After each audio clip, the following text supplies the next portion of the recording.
It's Mister Young. And it's foreign in the building. How are you, bro? What's going on? Hey, things are going good. I just jumped through my entire lunch sequence in like 5 minutes because, we have to come on here to talk about pro wrestling, my friend. Of course. I haven't even started lunch, bro. Oh, no. I'm gonna make this fast and quick. Looking dirty. Let's go. Cheers, bro. Cheers. Fast Games, good to see you.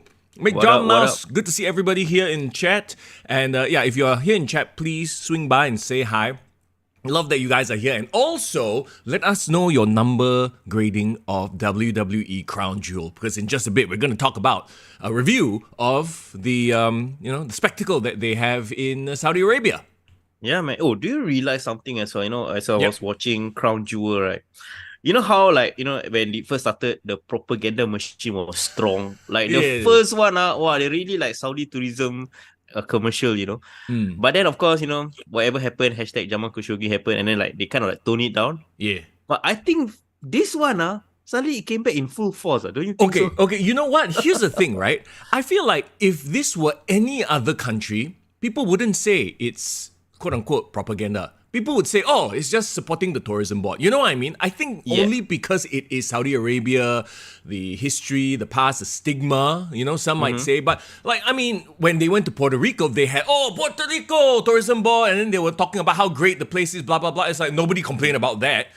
Right? Same with so Australia. Are we unfairly biased? Are we unfairly biased then? I think there is a level of biasness because don't forget, they are the paying customer. Okay, as somebody in media, I kind of understand it, You have clients come in to pay for you to talk about their product. In this case, their product is tourism, right? Look at how great Saudi is. Come visit Saudi Arabia. And, there was that one funny spot where there was they were talking about the airlines. Do you remember? Yeah. Sorry. If I fly anywhere. Okay, that one was a bit like, but... Very on the nose. but here's the thing. It's a paid client. How different is it from Xavier Woods talking about the new WWE 2K23 game? They're it just is what doing it is, right? Yeah, they're just doing their job. So people need to relax, and not everything is this big conspiracy and propaganda machine thing. Bro, when someone pays you $50 million, Right. man, I tell you, I will tickle all the thing that needs to be tickled, bro. What exactly are you talking about by doing this hand action, bro? Playing the ivories, tinkling the ivories. Okay, there you go. Tickling. Okay, I got a question. I got a question for Mr. Young there. With all the so-called hard selling of Saudi Arabia, are you interested to visit the country now, bro? At some point in my life, yeah. I would love to if I had the money because it looks very expensive. To go all the way there. Yeah. I've been to Dubai and Abu Dhabi, and those are just beautiful places. But they're very expensive places. Expensive. It's a desert luxury destination. That's what they call it, right? It's the type of vacation you take once every 10 years, 5. You know what I mean? Like when you saved up enough, it's like, okay, this year I want to splurge. Let's go to, Middle East, those parts of the Middle East that are, quote unquote, slightly more rich and affluent. Yeah, for sure. And speaking of splurging, bro, those of you who follow us on our Discord, shout out to our Discord members. Those of us, just quick shout out to Patreon as well. Everyone that's there. Quick thing I just realized, they've already announced that the Perth tickets for Elimination Chamber. It's already been I think it's gone live. I think the pre-sale has gone live, but it's already sold out, bro. Well, I am not surprised. First of all, it's a huge WWE PLE, and this is it. This is the Endeavor sort of what do you want to call it? Well, a flywheel. Yeah. They are leveraging off each other. This is it. This is it at full force. In all these other countries, now they are truly a global force. Like WWE has been a global force for many years already, but now they're bringing this action on the road, and countries are literally paying them millions of dollars. Hey, it's a good time to be a WWE employee, I guess. Yeah, and it's like a World Cup, right? If people are bidding for it, they're trying to get the rights. I'm just curious because of all the places in Australia, they chose Western Australia, which if you know Australia, right, that's where nothing happens, lah. Maybe that's why they need to get tourism in. They need to get people in. So our tourism not happening. Better, bring people in. Yeah. Enough for Melbourne. Too many people going to Sydney. Freak it lah. Just go to Perth lah. Perth needs help lah. Okay, let's push some money towards Perth.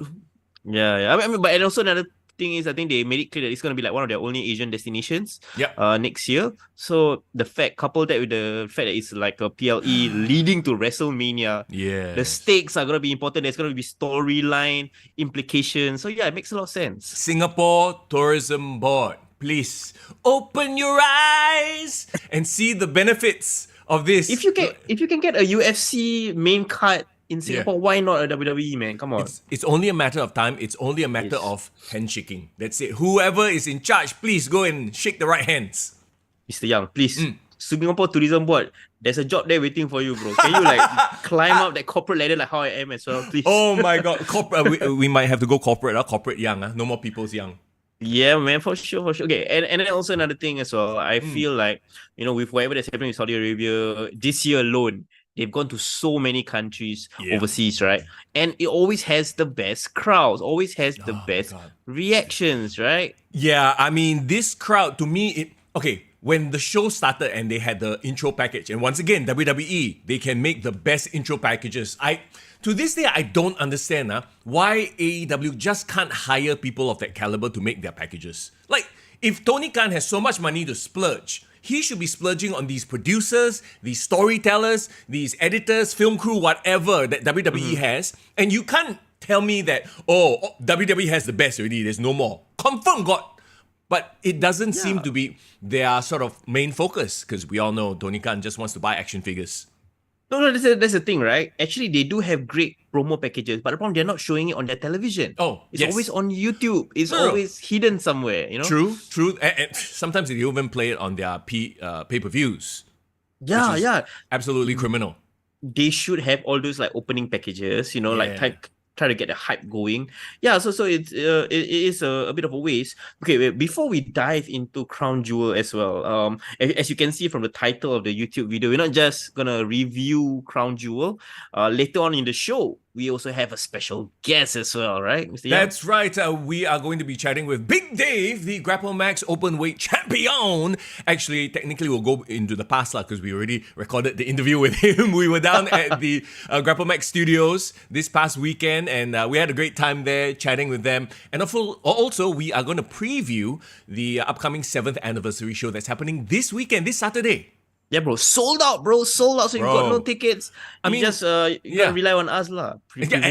Exactly, right? So we can't wait to see you there if you already got your tickets. If not, then, watch it when it comes out on their social media pages. But yes, in just a bit, we will chat with Big Dave, and not just about the card itself, no, about his journey in wrestling, the changes in GrappleMax, and also their little collaboration.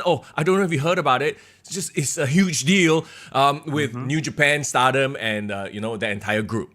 Yeah, and the funny thing is, right, when the last time Dave was on our show, for our OG Kick to the Gut listeners, it was in our first season, bro. Oh my God, 4 years. 2019, bro. Yeah, 4 years. It's been a long time coming, but yes, we got Big Dave back on the show, and I can't wait to get to that. But before we do that, quick shout out to everybody in the chat right now. If you haven't already, drop us a subscribe on YouTube. Check us out on Spotify. Sometimes maybe you don't want to see our face, but you still want to hear our beautiful voices. You can listen to us on Spotify, and come join the Discord. The communities are a lot of fun. We're always talking about wrestling there. And of course, we also have a Patreon. So if you would like to take your support for the podcast, your podcast boys to the next level, any amount is good. It is great with us. Thank you so much. We appreciate it.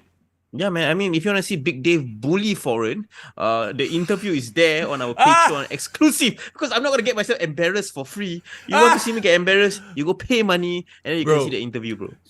Have you seen the interviews with like Santino Marella, who talks about how he likes to, he tries to break the other wrestlers, make them laugh? That interview broke me, bro. I'm like, wow, I cannot interview Big Dave. If I ever do that, I'll laugh my ass off, yeah. I'll be giggling. That's why I have to do the professional thing, bro. That's why. I have to sacrifice myself for your entertainment, Mr. Young. You see Foreign selling it like, wow, he did a Kevin Kelly, bro. He did a Kevin Kelly. Not the top Phillips, one of them, lah. One of those fellas who always gonna bully by the main eventers one. Yeah, the Byrons of the world. Right? Byron's like, can we say, talking about Byron, which is a nice little lead in to Crown Jewel, if I'm not mistaken, he was the lead announcer that day, right? Yeah, which is new, right? Is it something that is like Like, is it something that he does on the side, or is Okay, he I transitioning to think that role? I feel that they have experimented with this before. Like I feel like maybe once or twice I've seen him do the announcing, and I think first of all he did a fantastic job. He sounded a bit like Howard Finkel. I was like, whoa, Wow. there are Okay. tones. Like obviously not exactly like Howard Finkel. Nobody can replace the Fink, right? But Mm-hmm. there were like certain words, inflections that I was like, maybe he's been studying the greats. And this is very interesting because he was previously commentator, right, on television, and then they pull him from commentary, and then they make him like a backstage interviewer, Yeah. and then now they're trying to announce it. Like, do you think it's more of his own preference that he wants to try other things, or is WWE saying that maybe commentary not for you? Let's put you in another role. What's going on? First of all, Tovakin agrees. Tovakin says he thought Howard Finkel rose from the grave and came back, right? He sounded like Fink, right? Okay, I think what it is he probably requested to try something new because, I know that he's supposed to be the backstage guy, right, for them, the interviewer. But have you seen him on backstage things Yeah. recently? Like here and there, but very little. Because He's always the master of ceremonies for like press conferences as well, right? I guess. Yeah, and they also have other, announcers backstage, right? So I'm like, I feel like this is just his way of saying, hey, let me try this as well. Let me prove my value to the company. Ah, I see. Well, I mean, he is showing his value in this role. Yeah. And I like the fact that we have really great, in a way, announcers, right? We have Samantha Irvin, and then we always also have who's the one that's always doing Mike Rome. Yes, Mike Rome. Rome. Mike Rome always does a great job. Yeah, the rosters. So the rosters of announcers are growing. The roster of commentators is growing. Yeah, it's great to see. Well, and if they do more road shows, international shows, so this is sort of like like what the UFC has done, right? Like they have their main announcer teams. They have oh my god, I forgot his name. No, not that guy. Not Kevin Patrick. No. Buffer, Bruce Buffer. Bruce Buffer, yes. Yeah, so they have Bruce Buffer, but they also have another fella in case they have like shows that are happening on the same weekend in two different countries. You know what I mean? They can switch roles lah. They can divide and conquer, as they say, right? Correct. And then like Joe Rogan doesn't do the international pay-per-views anymore, so it will be another commentator. So they have like A team, B team. You know what I mean? So everyone plays multiple roles in case they have, like in this case at Crown Jewel, don't forget there was another local house show somewhere else, road show. I'm not road show, house show, yeah. Yeah, that's true. Wait, I'm kind of like eyeing the chat, right? I'm seeing a lot of activity here. Shout out to OGJ. Is that somebody new? Because I never really seen his name. So what up, bro? Once Dante Chen is called up to the main roster, confirmed WWE will have Raw or Smackdown in Singapore. Well, I don't know about that. Based on one fella, I mean, he would have to be like some main event guy or at least higher, mid-card guy. No, at the end of the day, bro, it's all about the money.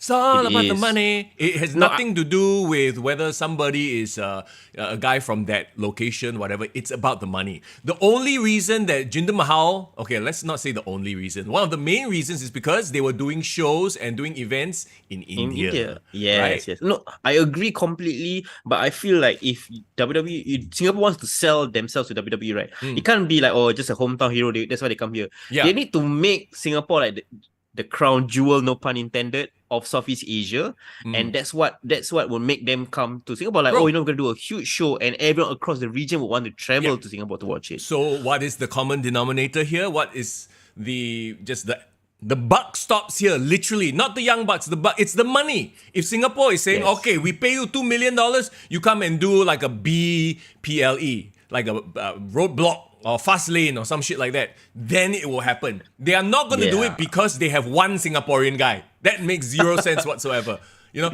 Or maybe they're like, okay lah, we pay $500,000, you do a Raw. Yeah. Oh my god, can you imagine they do bidding rights for Raw and Smackdown then? Oh god. Bro, rolling in the money, bro. Hey, this is Endeavor and their business willing and dealing, baby. Okay, Fias, how you doing? Fias says, big day versus foreign, GrappleMax next main event. Mr. Young to interfere for foreign, hashtag acknowledge the foreigner. You like the hashtag, acknowledge the foreigner. Bro, Fias, are you trying to get me out of retirement and get me back in the ring? Is this what's going on? Bro, this is what you do. You become a heel, and you become hashtag foreign talent. Oh my. This is my pitch for you. How you like that? Oh my god, I walk around with my EP pass. Oh, I was like, you all this one, look at this EP pass. You get more money than you all. Shit. Bro, you just created a villain, bro. No. We already had the colonizer. We do not want the foreigner, please. The foreigner, bro. That is like, it writes itself. These stories write itself. But okay, no. Back to Crown Jewel. Can I say that right off the bat, I had goosebumps just watching the promo package with John Cena's voice. Yes. I mean, John Cena, I think he can have a second career as a narrator, bro. I think all his voiceover stuff is like really, really awesome to hear. Bro, and then the whole story with him and the spike to the throat and everything, it kind of, doesn't it connect? So how come he got voice to voice this, even though he kinda throat attacked? Bro, I mean, clearly they trying to make it sound like that happened like literally the previous day. But then it's so funny because we know for a fact that Smackdown was pre-recorded the week before, right? Yeah. So right after his like spike attack, and then the next episode, he's having that raspy voice. He's really selling it. He tried to. Okay, but we'll get to the whole John Cena Solo Sikoa thing in a bit. But yeah, I don't know what it was about the intro package and then the huge pop of the crowd. We talked about foreign, overseas crowds just dying for this action. And even though, like, you think about it, Saudi Arabia, they've been getting these shows sometimes twice a year, right? It is twice a year. It is, right? Twice a year. They're still so hyped for it. Yeah, I mean, because, people keep thinking Saudi Arabia is just one place, only got one stadium only. But they're going to different cities in Saudi Arabia. So this was Riyadh. I think previously the one in Night of Champions was Jeddah. So like they are kind of cornering the markets. And their Riyadh and Jeddah is not like Tampines and Bedok, bro. No. It's literally other sides of the Gulf Coast, right? Yeah. We forget that Singapore is just a dot, bro. And that's the other major problem, right? So for WWE to look at Singapore going, okay, this is the place to be, it has to be pitched that, people from Thailand, Taiwan, Hong Kong, all around the region, Australia will come to Singapore as a travel hub. And we already are positioned in that way. That's why we managed to land Taylor Swift for like several nights. Yeah. So, and shout out to Taylor Swift. Apparently, she became a billionaire recently. Hey. So, I tell you, it's all the Singapore money, bro. It's the 6 and 7 shows is making up her percentage, bro. So, shout out. Oh, wait, I need to say something before we dive right in as well. Toverkin, London is blue. Thank you, Chelsea, for trashing Spurs. Because okay, explain, bro. I don't watch football, fella. I don't know what you're talking about. Bro, you are a former Chelsea fan. You know what's up with Chelsea, right? Not really. Haven't been following. Essentially, they have been shit since the owner left, the Roman Abramovich. Yeah. So, and then the new owner, this guy called Todd Bowley. Please, I don't care even to pronounce his name properly, but he's like a US billionaire, and basically he doesn't know shit about football. He literally is like playing Football Manager. He's like, you know what? He just in 2 seasons he spent almost $1 billion on transfers, bro. So Tony Khan, It could be the Tony Khan of EPL, bro. Could be like. Wait, bro. You just said Tony Khan of EPL, but Tony Khan is in the EPL. He has Fulham. No, but he's not even a big enough deal to be like a main player. He's like Fulham. He's like owns Fulham. Right. You know? Okay. Yeah. But the funny thing is like they've been sucking lah. So that means Arsenal and Spurs has been like the better London clubs in recent seasons. And here's a crazy story. So Spurs, right? You know Spurs. They hired an Australian coach this season. Okay. So Australia is not known for being a football capital, right? Yeah. So this guy suddenly like Ted Lasso their way into this situation. I mean, he's really good lah. He's really good. Yeah. He managed for Celtic. But anyway, he actually up until this past weekend led Spurs to the top of the table. Wow. Yeah. So 3 months into the seasons, right? It's almost like winter time. Spurs was unbeaten thanks to this Australian fella. And everyone lost, even Man City, Man United, everyone has lost. So what? Chelsea beat them, is it? That's why you're happy? Knocked them off the top? Literally last night, Chelsea trashed them 4-1. Oh, Toverkin says, I, 4-1, am just happy we won. So yeah, shout out to Toverkin because, as a Liverpool fan, I was sad because we drew to a crappy club called Luton Town. Right. But then it was on the same weekend that every other big team lost. So where is Liverpool on the table now? Liverpool is third, below Man City and Spurs. Yeah. There you go. Kick to the ball. New football balls. Kick to the balls. The new footballing podcast coming your way very That time soon. kick to the Marvel, kick to the balls. No. Next week we'll do the Marvel's review also. Okay. No, kick to the multiverse, that one. Next week, kick to the yes. multiverse. We watched Marvels this weekend and we review for you. By the way, talking about Marvel, oh my god, we really are. Kick to the timeline. Have you been watching Loki, by the way? Of course, bro. Every week without fail, bro. Bro, isn't it crazy that Secret Invasion was this dog shit show? It was just all over the place. It was, Secret Invasion was basically like WCW, right? They had all the talent. You had like friggin' Sam Jackson and Don Cheadle, amazing actors. When they had the scenes together, it was some powerful shit, right? But then the rest of the show was like all over the place. Bro, like, they got booked poorly. Oh my god, they got Daenerys Targaryen, right? Yes, as well. But she was shit in that show. Yeah. She is not shit. The show was shit. Okay, yeah, let's be very clear in that show. Yes. Yeah, her writing was terrible, and it was Yeah. like apparently now she's like the most the most OP villain or guy ever, right? Oh, Gaia, you mean? Yeah. Gaia, but she hasn't been heard from since. But okay, hopefully the Marvels will address some of that stuff. But Loki has just been this breath of fresh air. I said fresh of breath air. I'm like, what? Breath of fresh air that is turning the whole Marvel ship around, and I'm very happy for that. Yeah, I mean, Loki is definitely a return to form, bro. And like, I think it all started with the first episode. If you watch the first episode, it was literally one of the best like opening episodes of any Marvel television show. Yeah. And like they're coming full circle. Bro, you remember last week when Victor Timely, aka Kang, just stepped out into the freaking thing and then he just exploded? Boom. That was crazy. Yeah, it was insane. It was just incredible. Rishi says he will pay money to watch Kick to the Ball. You mean you just want to watch us get kicked in the balls, is it? What's wrong with you?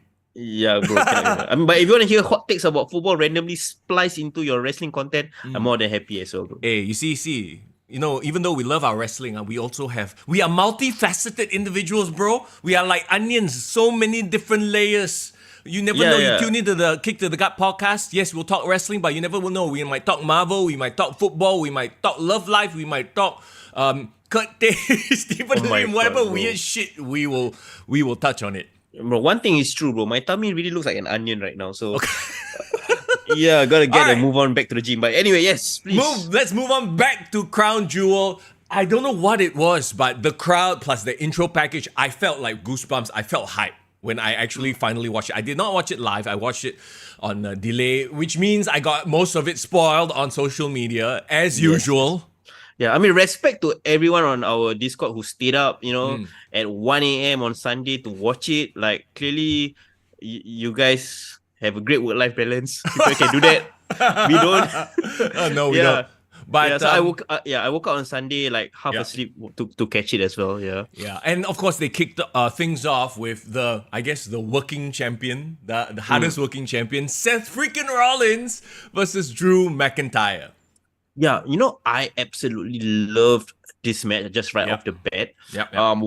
I think one thing we underappreciate about Drew McIntyre is the fact that actually he is a stud, right? He looks like a champion. And I don't know if you noticed, but the crowd was chanting for Drew McIntyre as well. Yeah, I mean, okay, we love Seth, right? We all acknowledge how great Seth is as a worker, as a performer, but there's something interesting that's happening with the Drew McIntyre. And if you recall our podcast last week when we were previewing the event, and all of us were coming up with all these different scenarios that it's either Drew shocks and go destroy Seth, and then got the cash in from Damian Priest, or like Drew just barely lost and then freaking beat up. Either way, none of it happened. Either way, Drew is gonna just flip and just go crazy, but it didn't really do that per se. No. So okay, here's the thing, right? I really wonder if there's anything to the whole rumor that he's going for this character where people overseas love him, but in America they're so very Bret Hart-ish, right? Yes. I agree. I think he said it in an interview, right? That he wanted to be like a baby face for his international fans, but then kind of be like a heel, or like a tweener almost. Well, he was very much a babyface here because the crowd, like I said, sometimes I felt like the crowd was more on Drew's side than Seth's side. Yeah, I think this is the biggest crowd support he had actually since Clash at the Castle last year, right? Yes, yes. Yeah. So And I love that whole story going in, about like he was the pandemic champion. They played it up. It was in the promo package. yeah, man. Oh, back John Moss. If Broken Dreams played at Saudi Arabia, then confirm he become champion again. Yeah, it's Oh, Fiaz saw Drew in Orlando, by the way. Fiaz was just in Orlando. He saw him in the airport. You saw him in the airport, right? nice, awesome, man. Was it just recent? You were in the US recently? Yeah, he was like a few weeks ago, I think. Cool, cool. I mean, technically, me and Young, we both saw him live up close. Remember when we were watching WWE Yeah, yeah. Oh 2019? my god, dude is huge, and he looked absolutely impressive. Like that guy at any point in time can be champion. It would not seem out of place, right? Yeah, for sure. Yeah. And I think again, I would say that we underappreciated him the last few years because from the pandemic until now, I think Yeah. he had that run, which was of course in front of no crowds. Yeah. And then by the time we got back to the crowds, I think he kind of got stale or Yeah. people kind of moved on from him. And I'm pretty sure he himself knows this. Yeah. So bringing that edge to the story is very Bret Hart because Bret Hart Yes. is exactly like that kind of mindset, right? Yeah. Okay, so what do you think about the finish? Okay, so we did call one thing, the cash in, but the cash in was cock block, as we say, by one Yes. Sami Zayn. Yeah. I mean, okay, I at first I thought it was random, like why Sami Zayn is like, but then the more I thought about it, okay, we know Sami Zayn is kind of in the crosshairs with Yep. the Judgment Day. Yes. And then he actually was just he wasn't even in the opening match, bro. He was in Nope. a kickoff show, right? Yes, he was in the pre-show with JD McDonald's. Correct. I mean, we don't even have to talk about that match because it was a decent match, sure, Yep. but then like not a lot of stakes. Nope. But why would they want to fly Sami Zayn all the way to Saudi Arabia just for him to do a kickoff show, right? Yeah.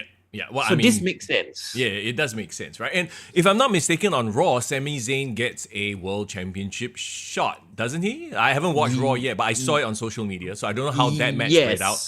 Correct. So Seth gave him a shot. I don't know anyone who saw the result on the main event. Did he retain? Did he lose? What happened there? Do you really think that Sami Zayn would win the championship on a random Raw? And I did see like the promo package where like Damian Priest got angry because he's like, "Hey, I'm Senior Money in the Bank, and this fella just asked for title shot. He gets title shot. What the hell, you know?" Yeah. So That's definitely deepening the feud between the Judgment Day and Sami Zayn. I mean, he clearly has a point. I think it's very valid. But Sami Zayn could do a Mick Foley, right? Like Mick Foley randomly won an episode of Raw. So Do So you- anyone who knows, please Yeah. let us know. Do you think that they are spinning their wheels as it relates to Rollins, McIntyre? There's this group of like higher mid card and main event guys that are sort of just doing Yeah. stuff to keep busy right now, not really involved in any of the major storylines. I, for one, and I'm gonna be very honest here, I'm getting sick of Seth Rollins as champion. Bro, you're preaching to the choir, man. I said it last week too. I'm like, I love the guy in terms of like his work rate. He's been putting in, like, he's been bringing prestige to the title, which I appreciate, Yep. right? But his character is just like, what are you even? What are you even? Like I really hope that at some point he goes away and comes back at the Rumble or whatever. Like let somebody injure him, quote unquote, injure him gravely. No, I have no issue with him in terms of his character, even though yes, he's a weirdo, right? But I'm more of like every time he's been given the ball, right? Yeah. I don't see the company revolve around him. He's like Randy Orton or maybe CM Punk, right? During my era when I was watching a lot. Or like even Edge. I think Edge is a great example. Yes. He's like the Edge of this generation, where he's always A1 or 1A, 1B. 1B, but yeah. he's not the top guy. And I'm sorry to say, and I love Edge, right? It's being proven in AEW. Boy. And I will not go into a tangent on that. I'm just gonna lay out the point. Yeah. Imagine the difference between CM Punk in AEW, where everything was must-see television, Yeah. and what Edge has been doing in 1 month, go back to the background. So I feel like Seth Rollins is also that guy who needs props. He needs a world title. He needs like previously he was doing banger matches, but he was never the main guy. And No. as the champion right now, we need someone who can be the main guy where the show revolves around. Because Well, the show is not revolving around him. No, but I mean, we technically do have that, and that's Roman Reigns, right? So you have one guy who is basically all show, and the other one who's work rate. So kind of, it does balance itself off, kind of. But yeah, I totally get it in that Seth right now, to me anyway, I feel that the issue is that his character is really sort of like, we said it last week, is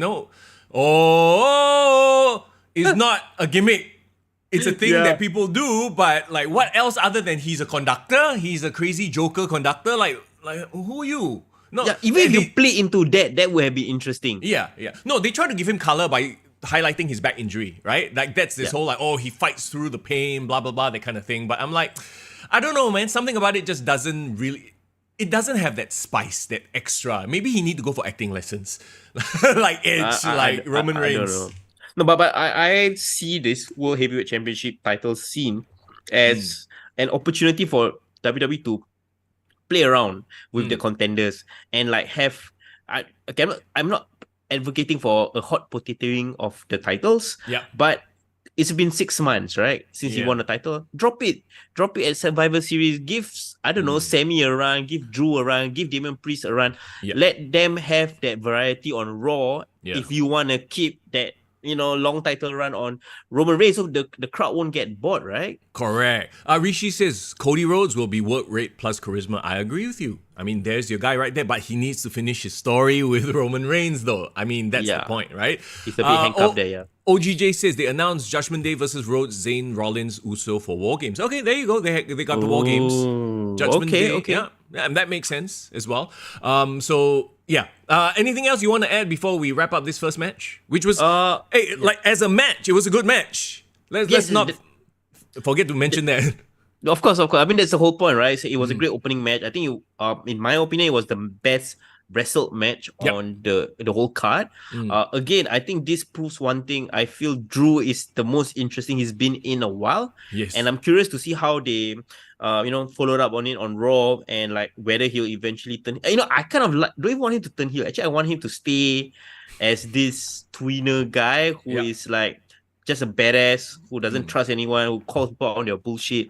And I don't want him to leave WWE. Don't let your contract run out, bro. Like, renew, because I feel like you are better off in WWE, especially seeing whatever that's going on the other show, man. 100%. Rishi says, with each passing day, Damian Priest looks like a dork without cashing in. That is so true. Like, and he hasn't just been like quietly sort of like fading into the background for that surprise. He's been thwarted so many times. Yeah, he's been trying. But he keeps failing, which is like, what? But like, there have been champions in the past where you literally forgot that they were Money in the Bank, right? And then it's like, shit, here we go. It's happening now. But yeah, with Damian, it's like, oh boy, he's been stopped so many times. The only way he needs to win the title when he cashes in, he can't fail. If he were to fail at this point in time, his momentum is all gone, bro. Do not do a Damien Sandow on him, or who else? Baron Corbin, Otis. Baron Corbin, no. Just give him the title. But yeah, you want to screw him up right now, fine. But he better win the title eventually. And maybe going to the new year, he would. Rishi says he got stable some more. He struggles so hard, makes him look bad. Yeah, that is very true. Talking about his stable mates. Okay, like we all know, we all love Mami, we all love Rhea Ripley here, and I guess maybe this was a way to get everybody on the card to give them a showcase. But I thought this match was like, it was just a mess. It's so hard to tell a story with 5 people who kind of, they've all been involved in this one thing where Nia Jax destroyed them all, and then now they all want revenge. I get it, right? But I did not enjoy this match. Rhea Ripley, Nia Jax, Raquel Rodriguez, Shayna Baszler, Zoe Stark. Very interesting that you say that. I wouldn't say I disagree, but I'm seeing it from a different angle. Okay. I would say that given the circumstance, given the stipulation that this is a 5-way, which is close to a clusterfuck that can happen, right? Yeah. I think they managed to tell a coherent story, and I I was interested in some of the people that I never knew I would be interested in. Like I cared a lot about Zoe Starks, Raquel Gonzalez in this match. Wow. Yeah. So I think you are more forgiving than I am. And the fact that they put this as the second match also says a lot. Because the second match is usually the toilet break match. Yeah. But okay, can we talk about the entrances and the outfits? I think, we got to give a shout out to the women because, in Saudi Arabia, they try to cover up, for the women. But WWE has turned it into almost like a opportunity, right? Yeah, to come up with cool ass designs. And later on, we'll talk about the coolest design, I thought. Coolest full body outfit that showed up. But I know what you mean. And consider the very first Saudi show. Remember when they were literally wearing like a t-shirt and like full-on compression gear and just a t-shirt, just the most boring coveralls ever. Yeah, looks like a great one show on GrappleMax, but yeah, okay, but the cool thing is, right? Yeah, they've managed to turn it into an opportunity to like showcase their cool outfits, fashion design. So like it's almost every Saudi show right now. I'm curious to see how the women are gonna dress up, right? But bro, remember we talked about this previously as well too. But some of these outfits, because they are full body and they are so tight, right? It makes them even more like, oh my goodness. Like, when Mami came out, I was like, whoa. And then she had the eye makeup and then the hair was different and it was like full on. I'm like, hey, cannot, this one, not appropriate thoughts. Inappropriate thoughts, bro. She had the Saudi princes all like lining her up. Oh yeah, what was up with that? What is the goblet? What is the significance of that? Like all of them come out to worship Mami. No, I mean maybe it's like the Undertaker druids, but for Mami. Druids, but in Saudi Arabia. Yeah. Okay. Shout out to Seriously Sarah. What up? Halal, bro. Halal. She's trying to stay halal. Tovakin also asked a very good question. What is Zoe Stark's gimmick? Yeah, what is? She was with Trish, remember? Trish tried to give her a rub, but then now she's sort of just bland again. No, I would say, okay, so again, to my point on why I cared for them in this match, right? In the context of this match, I felt like, okay, we have Nia Jax, right? The big size person that everyone's like scared, trying to either gang up on or trying to get out of the ring, right? Yeah. And then, of course, we have Mami, we have Rhea Ripley, the champion, being all badass. We have Shayna Baszler as well, who's trying to prove herself and to stand out on her own ever since her rivalry with Ronda. And I feel like, Triple H is slowly getting her back to that NXT Shayna that we all know and love. But for Raquel, right? Remember Raquel, the biggest issue with her was what? She smiles too much. Yes. Right? Too happy-go-lucky, right? Yeah. In this match, I felt like there was that Big Mami cool vibes where she was serious. She tried to match up strength with Nia Jax, and she actually came across as one of the more powerful women. She did a lot of cool, power moves, showcasing her strength. I would okay, this is a crazy comparison, but I felt Zoe Starks was like Chris Benoit in this match. Okay.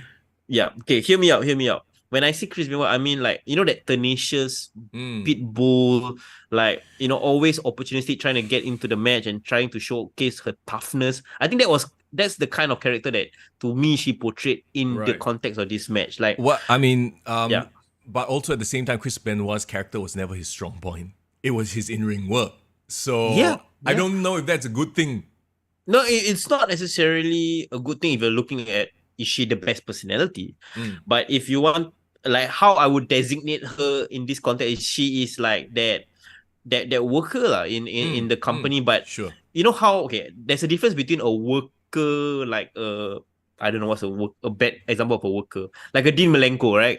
Just a worker, but literally no personality. You need to give him James Bond gimmick or ladies man gimmick. Ladies man, bro, ladies man. Yes, I think he's really more like Chris Benoit or even Eddie Guerrero in WCW, right? Like no discerning character yet, but you can tell, I'm badass. I respect this person. Yeah. So that's what I saw in this match. Okay. Anything else you want to mention about this match? Because let's face it, at the end of the day, no surprises here. She had to retain. Big Mami cool. Mami is, the A champion lah. Mami's always on top, right? Yeah, Mami's always on top. There you go. You're not taking away her, her cool, her vibe anytime soon. Okay, let's move on then. Solo Sikoa versus John Cena. Okay, so this is an interesting thing. Like, and it's damn funny. I think one of the commentators said that, oh, John Cena has never been like destroyed so badly before. I'm like, you forgot Brock Lesnar. But John Cena tried to give Solo the Brock Lesnar rub, but not quite. Brock Lesnar literally destroyed him within a few moves, right? Solo had back and forth with John Cena until the very end where he spiked him 10,000 times.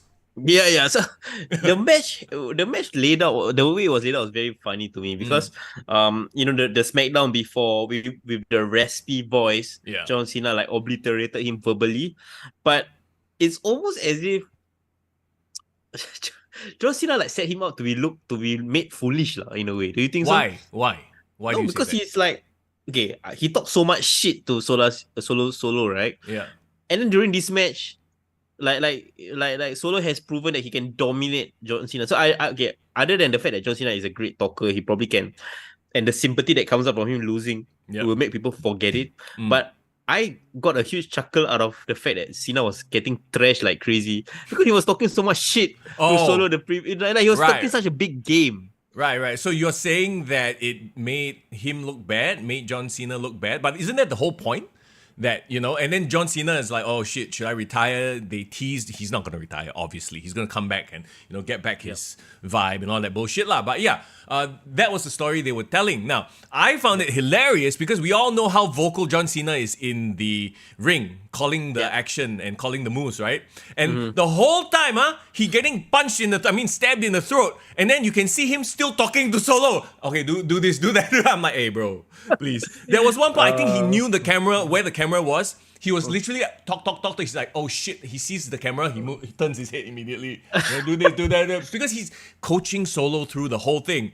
I just found it ironic that the whole storyline was him getting stabbed in the throat, but he's still telling Solo what to do. John Cena was never known as the best worker, even in his group. His Halcyon days, like even in his golden days. Yeah. And he always had this bad habit of literally shouting and calling the matches like really, really loud, right? Yeah. That one will never change. But the funny thing is, right? Yeah, I found the fact that he got freaking stabbed and spiked in the chest so many times. Yeah. And he just walked away. He walked away.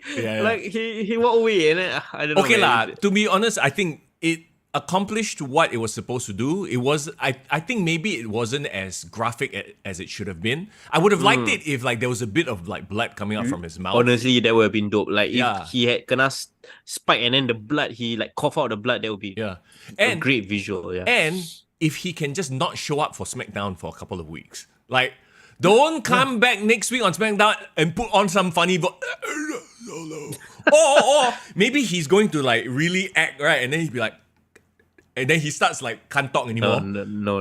You're just going to kill off the aura of Solo, man. Can't do that, man. Oh, okay. So he should disappear for a while. Like whatever, ruptured larynx. They can come up with some, nasty sounding medical term, I'm sure.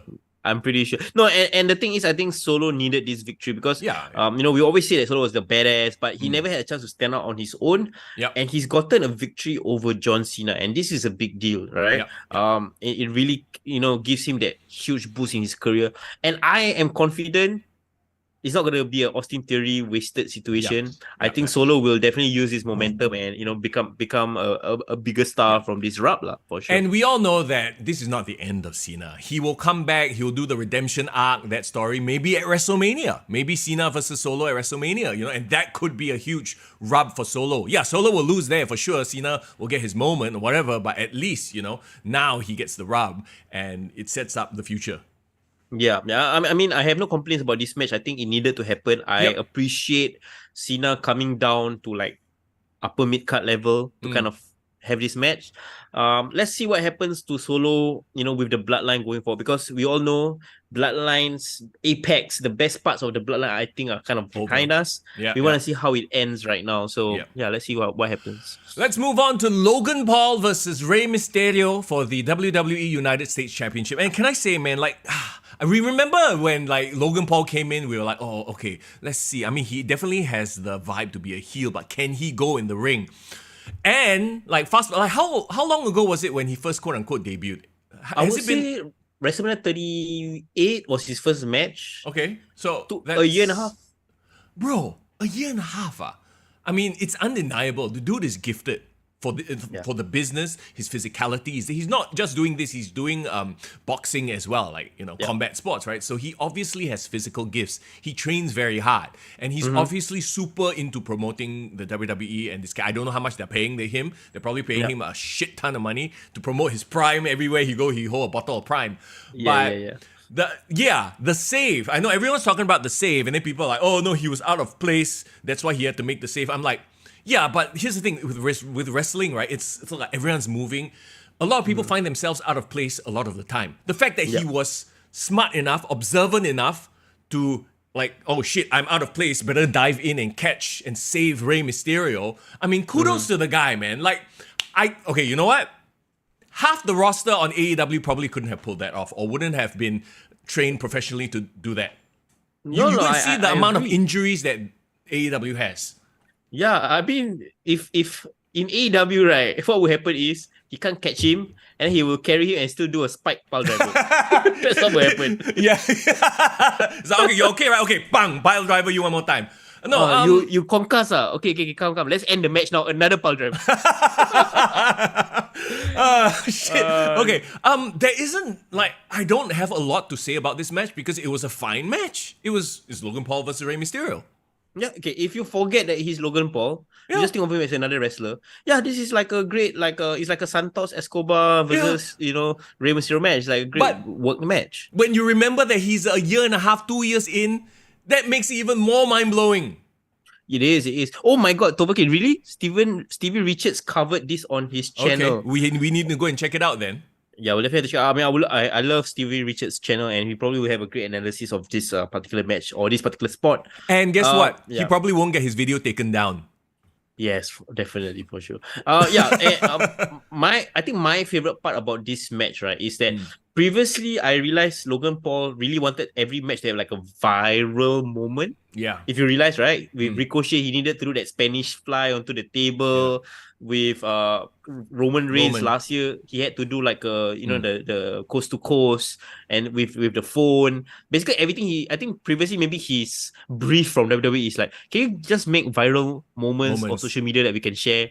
Yeah, but I felt this match was finally the viral moment was him becoming the champion. Yes. And he could focus on just having a great match and to showcase his athleticism. And I think, right, bro, he's perfect for WWE. Like, to me, his boxing and all that is all the side shows. But WWE is actually where he's good at. Yes. Don't you think so? Also, he's playing it very smart. He's not there every week. He's not doing an edge, right? And we've talked about it before. Like, if you're going to be there every week, you are going to fit into the background. Actually, an argument can be made about like Rey Mysterio is making a mistake by being a full-time roster guy as well. Whereas I think like he should be, as his legendary status, he should just show up once every couple of months.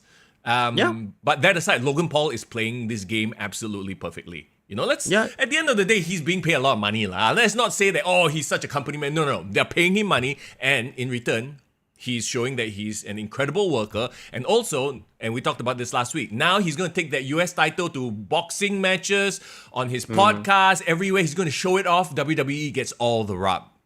Exactly, right. And he said it in his post-match interview himself.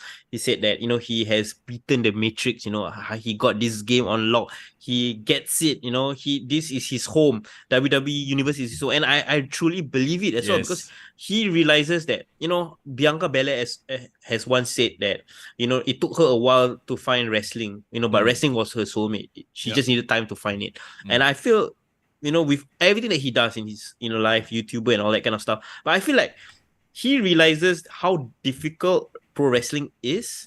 And I think he even said it backstage, right? This is a tough sport, man. You guys are crazy. And he has given more credit to wrestling than talking about boxing even. Because if you think about it, his Dylan Dennis match, right? It was just like a freak show. It's literally a circus situation. But here, right, he can prove himself that, in a choreographed environment, sure, he might not be able to have the street cred that all these like youngsters want. But he can prove himself that he's a great professional in this era. People will respect him just based on this alone. This is where he will get his redemption story in wrestling. And I mean, he had the brass knucks from some dude. I don't know who the guy was who gave him the brass knucks. Whatever. That's not important, right? It's the manager, I think. Yeah. yeah, he won, but he cheated because he's a bad guy, and it's fine. You don't take away from Rey Mysterio because he lost due to cheating. Yeah, I like Logan carrying the title because if Santos is gonna turn heel on Rey, they can go off and become his own story, right? Correct. They So don't it's need the perfect. title for that already. So, Yeah. I know a lot of people are upset, Tovakin. A lot of people are upset that Logan Paul wins the title before LA Knight. But I'm telling you, they are trying to create a yes movement thing. But this time it will be the yeah movement. Yeah. If you think Agree, about agree. it, some of the most viral champion, or not like some of the Well-supported champions, champions. well supported, like they literally started movements, have been because a guy was so hot, but they just kept deny, cock block, give you the blue balls until you finally at WrestleMania, then you pop. As in the crowd pops when they get their moment, right? Yeah, I'm not telling blue you, balls and pop. Yes, I agree. no. I'm telling you, I've said you go back and watch previous episodes. I'm telling you, LA Knight Royal Rumble. That's where he gets his shot. Okay, go for it, man. They, I would love to see they that. are really milking it for all it's worth because, he can win a title here. What's it going to mean? No, you need to give him that WrestleMania. Nah! You got to give him that Yes. WrestleMania moment. Yeah! Yeah, for sure. I mean, I can't wait if that happens. Yeah. So Benjamin, to answer your question, yes, I think it's Logan Paul's manager who's done it. I think he's gone on record to say it's his manager. Can you explain to me what is the Hayabusa situation? Oh, he did a moonsault and landed on his head. Oh, and then he got paralyzed because of that, right? Yes. I see. Okay, I think I remember watching this on the Dark Side of the Ring episode. Yeah. So this on was FMW. sort of like a similar situation if Logan Paul didn't catch Ray lah.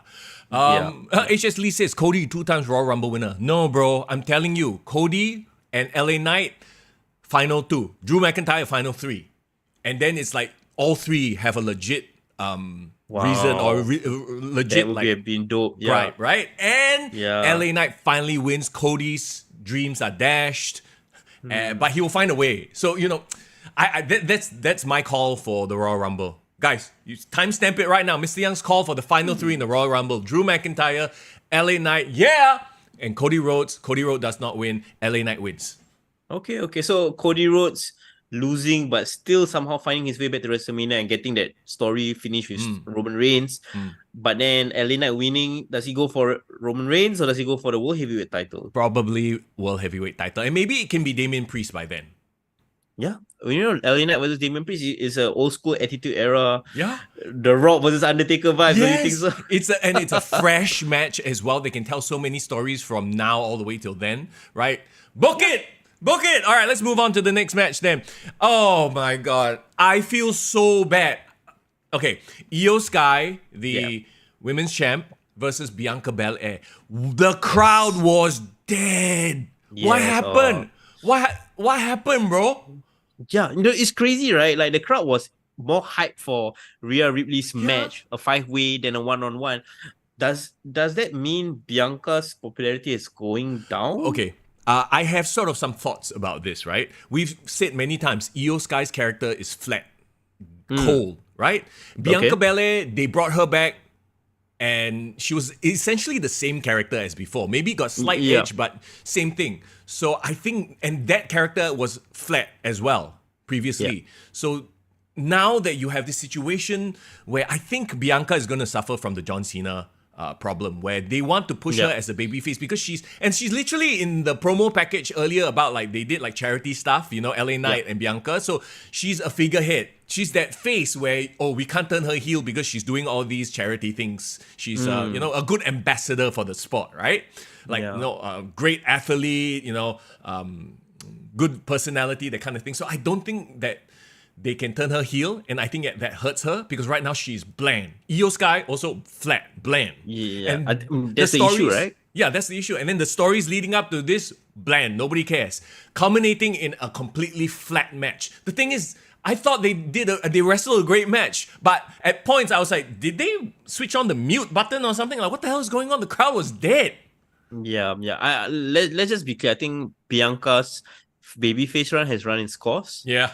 There needs to be some edge to her character. We always talk about why not get her with Street Profits, why not get her together with the Hurt Business return. I think that's the way to go for her. Yep. As long as she's gonna play this John Cena role, she's gonna get the John Cena reaction. We all know what's gonna happen. But at least John Cena Yeah. got boos. She's getting nothing, which is worse than getting boos. Apathy. Yeah. Apathy, yeah, and that's the worst. Okay, the quote unquote high point of this match, the return of Kairi Sane. And Yeah. I remember I was like, okay, let's talk about the best outfit. Like Kairi Sane's outfit was like, oh my, I fell in love. I mean, don't tell my wife that, but holy hell, Kairi where's Sane your looked wife? amazing.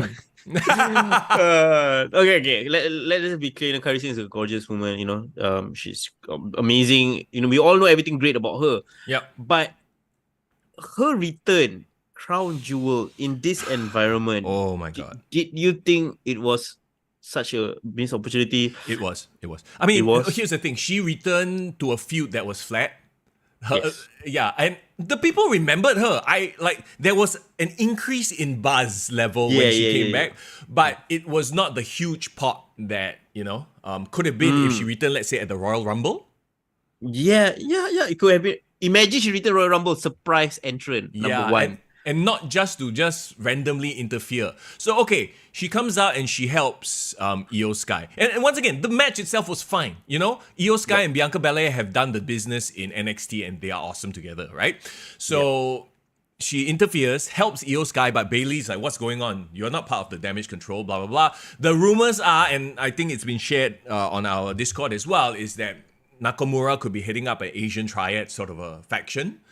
Wow. So it could be Xia Li, Io Sky, Asuka, and Kairi Sane with Nakamura as the mouthpiece. So Nakamura is like this head Yakuza boss with all these hot triad. Japanese ladies. Yes. It's like, okay. Wait, Exactly. who's saying this rumor? Who's saying this? I've seen it on the internet. I can't remember who mentioned it. Somebody posted a photo of it. I think it might have been Irvin.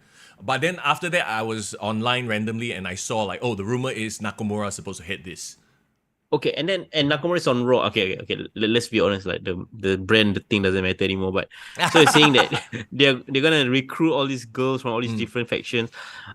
I saw ChatGPT. I think was it Toverkin who put up a ChatGPT like what's the best way to book her return, and then I think they gave some really decent answers. So shout out to ChatGPT. What? Because the AI bookers. Let's go. So what the AI said was, do you know or do you remember that Io Sky and actually Kairi Sane were a tag team previously? I don't know whether this was in Stardom or in NXT. They were part of an Asian Triad group in Lucha Underground. So they've done this before. Okay. But they have a tag team name. It's called the Sky Pirates. This was in WWE, wasn't it? Was it? So there's a thing. Was Io and Kairi had a tag team in NXT? I can't really recall. Yeah. Or was it in Stardom? But No, the point is, sorry, I was thinking about the Kabuki Warriors. yeah, that's Kabuki Warriors. That's Asuka and Kairi Sane. Asuka, yeah. And that period, Kairi was hot as fuck. Just She saying. still is. What are you talking about? Toverkin says, don't make another Kayentai, please. Oh, God. Okay, it's not Chubby, Toverkin. your pee-pee. Yeah. Sorry, it's not Toverkin on Discord, but I can't remember. Somebody on Discord said it. And then if you remember, I know no one remembers this lah, but actually Bailey is the one that took out Kairi Sane when Bailey was tag teaming with Sasha Banks. Remember they were a tag team. They did mention it, but it was weird. Somebody retorted about it, saying that actually didn't Kairi win? Yeah. So my question is, what's gonna happen to Damage Control? Is Kairi gonna take Io out of Damage Control and form this Asian Triad thing? Yes, because it's easy to book as well because Damage Control has been shit. Like they've done nothing for you. What are you doing? Come and join this. Join your fellow Asians, and then you can have Damage Control versus Asian Triad or whatever the hell they want to call it. Which is technically what Dakota Sky and Bailey left lah. Yeah. I mean, they can go and get Tegan Nox. Remember Dakota Kai and Tegan Nox used to be a tag team? Yeah, they were. And Tegan Nox is like not here, not there as well. So there you go. Then you have another quote unquote faction to mess around with. They are reforming all the old tag teams. DIY is back. Yeah. So there you go. cool. Black Lotus. That's what they were called in Lucha Underground. Go check it out. They look cool. Just imagine Io Sky without color, as in without it's all black leather. Kairi Sane all black leather. So the hot Io Sky lah from the NXT lah. Okay. Yeah. So you get I don't know about Xia Li. Maybe Xia Li doesn't need to be a part of this because technically she's Chinese, huh? She's not Japanese. Doesn't make sense. I mean, you know what? Just keep Io Sky's music because her team music is still badass. Yeah. That can be Black Lotus. So Yeah. okay. The possibilities are great. I just felt bad place for her to return in Saudi Arabia to interrupt in a dead feud. Yeah, if she had come back on Raw or SmackDown, I think it would gotten an even bigger pop for sure. Yeah. Let's move on. Cody Rhodes, Damian Priest. There you go. Cody needed the win here. We talked about this, right? Like Damian Priest, he does look like a bit of a chump. He keeps trying, he keeps failing. Yeah. He loses here, but he can gain the momentum back by cashing in at any time. So I think it's fine. Yeah, this was like kind of a throwaway match because Cody and Damian, they really doesn't have anything big going on except for their wars that they're having with Judgment Day. But it's just a side quest match. But fast forward 1 year from now, this could be a world title match. It could be. It very well could be. Okay, talking about Cody Rhodes as a champion defending against Damian Priest. I'm just saying. Talking about title matches, here we go. Main event time: Roman Reigns versus LA Knight. Yeah, for the Universal Championship. I maintain what I've said lah. Like with LA Knight, right? I love seeing him in segments. When he's in a match, I'm like, okay lah. Okay, I don't know about you, but to me, this match felt like a lot of posturing. Yeah. I think it's also Roman Reigns' style. I think he's really a improv kind of guy. I think John Cena even said it before that he and Roman Reigns has the same wrestling style where he's more of like little actions, a lot of reacting to the crowd, slowing things down. That's his style, right? And LA Knight is good in bursts, but his offense is not thrilling enough. Does that make sense? Yeah, no, that makes 100% sense. Like, you're right. Yeah. You're exactly right. Yeah, like Randy Orton, when he has his babyface comeback, he dodge, he does his running power slam, and then he bang. No, it's cool. It's fun to watch, engaging. Elena is engaging on the mic, but to me, he's not engaging in the ring. Yep. No, I agree with you 100%. And you put it very well, right? Like, in terms of like, so maybe it is great that he works with someone who is more of a posturer, more of an actor, and he like looks at the camera. Roman Reigns talking about him, right? So it doesn't have to be a wrestling masterpiece. Yes. Okay, I know a lot of people are annoyed with the finish. They're annoyed with the typical Roman Reigns, getting interruptions and all these interferences. Yeah. But do you enjoy a Roman Reigns match or not? Like in how he portrays himself in the ring? Only if the story, like I enjoyed it when he was in there with Sami Zayn. When he was in there with Jimmy Uso. Cody Rhodes, right? Yeah. If you just see him in a match just working for the sake of working, it's not engaging to me. I see. And that's why this sort of like, once a month, once every 3 months schedule works for him, right? Like Brock Lesnar is really a true one of a kind. Like he can go in the ring, but actually on the mic. He can create a spectacle in the ring. Yeah, he's a spectacle guy, right? So in that sense, they're very similar. Yeah. Roman Reigns, I think his issue is he's a great story-driven wrestler. Yeah. No one is watching Roman Reigns for a technical classic. No. So he's a great main event style wrestler. I think he would have been great against Undertaker back in the day, or like The Rock, Stone Cold. Like he can wrestle that style. That's why I think Triple H, Papa H is looking at this going, okay, we have the workhorse champion, which is Seth Rollins. We have the sort of show, get people in the door champion, which is sports Roman entertainment Reigns. wrestler. Yeah. So, he balances it out like that lah. Yeah. But I think, again, like for Roman Reigns to actually have an exciting match, his dance partner need to be the exciting one. Yeah. So like, I feel like Cody Rhodes was exciting because, of his story and his like, babyface fire. Jey Uso actually, you also have given criticism saying that he's kind of like a boring, not engaging wrestler. But I think when it's with Roman Reigns and the story and all that emotion and that comes with it, it feels like an exciting match. Sami Zayn, don't need to say. Sami Zayn is amazing, right? But I think LA Knight, that things need to happen in this match that didn't happen, that could have created that buzz and atmosphere, Imagine, sorry, I'm just saying, imagine if LA Knight like had this whole story where he got his number. So for example, you know how he's like, every time he get a 2 count, then he just like that. Yeah. You know, just have some storyline beats in this story. But it was just a typical sleeper hole, shouting at the audience, you know, that kind of thing. Yeah.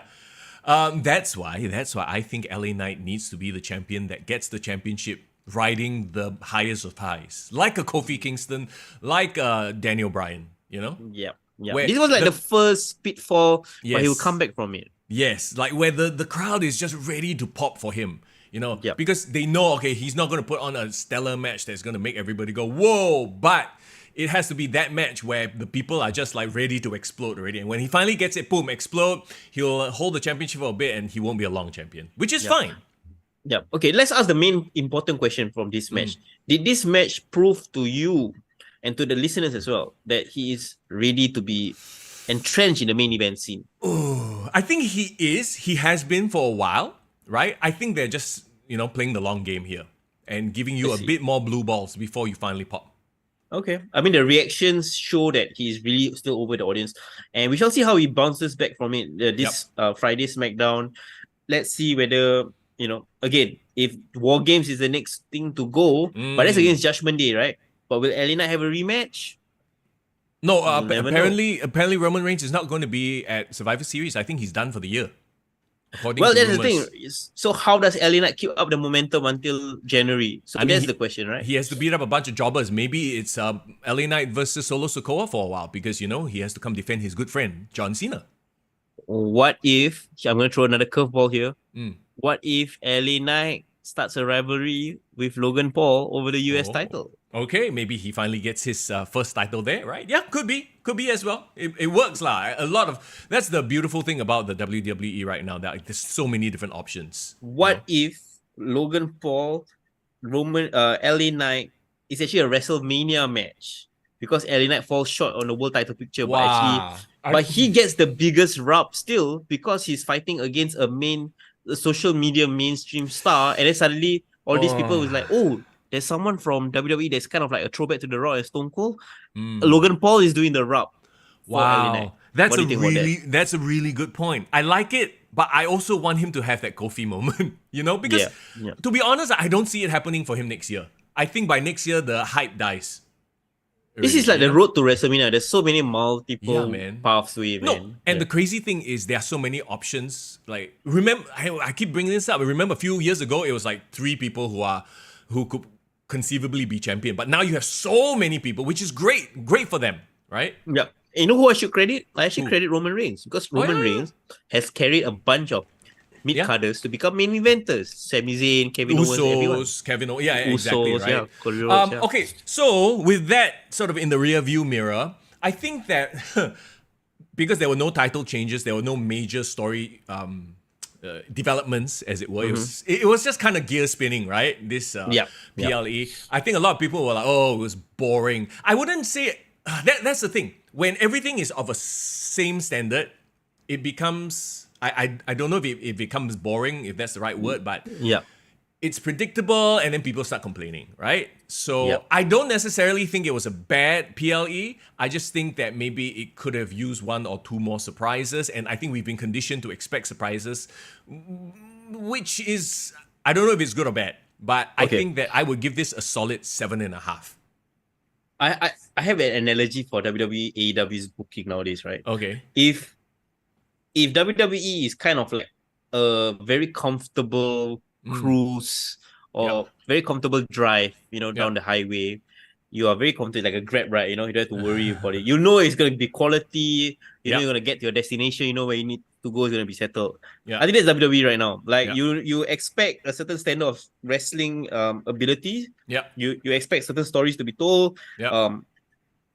The only thing that might surprise you if the guy goes for a swerve, that does a plot twist that we're unaware of, but that's all story driven. AEW is just a car crash. It's just car crash. So it's like just watching 10 car crashes in a row, and that's the pay-per-view. So it depends what you want out of your viewing pleasure. Do you want a very comfortable drive? Yeah, can get a bit mundane, sure. Well, here's the thing. You talk about this comfortable, but once in a while, I mean, more often than not, actually, nowadays, right? Like previously, it was once in a while, but now it's more often than not. Yes, they will include like a really cool detour. You know. Yes. Yeah. Yes. But yeah. It's a great analogy with AEW. It's literally car crash, car crash, car crash. After a while, you're bored of the same car crash. Yeah. So okay, but with that in mind, I would still say this is more of like a 6 for me out of 10. Okay. I think they've raised the standards.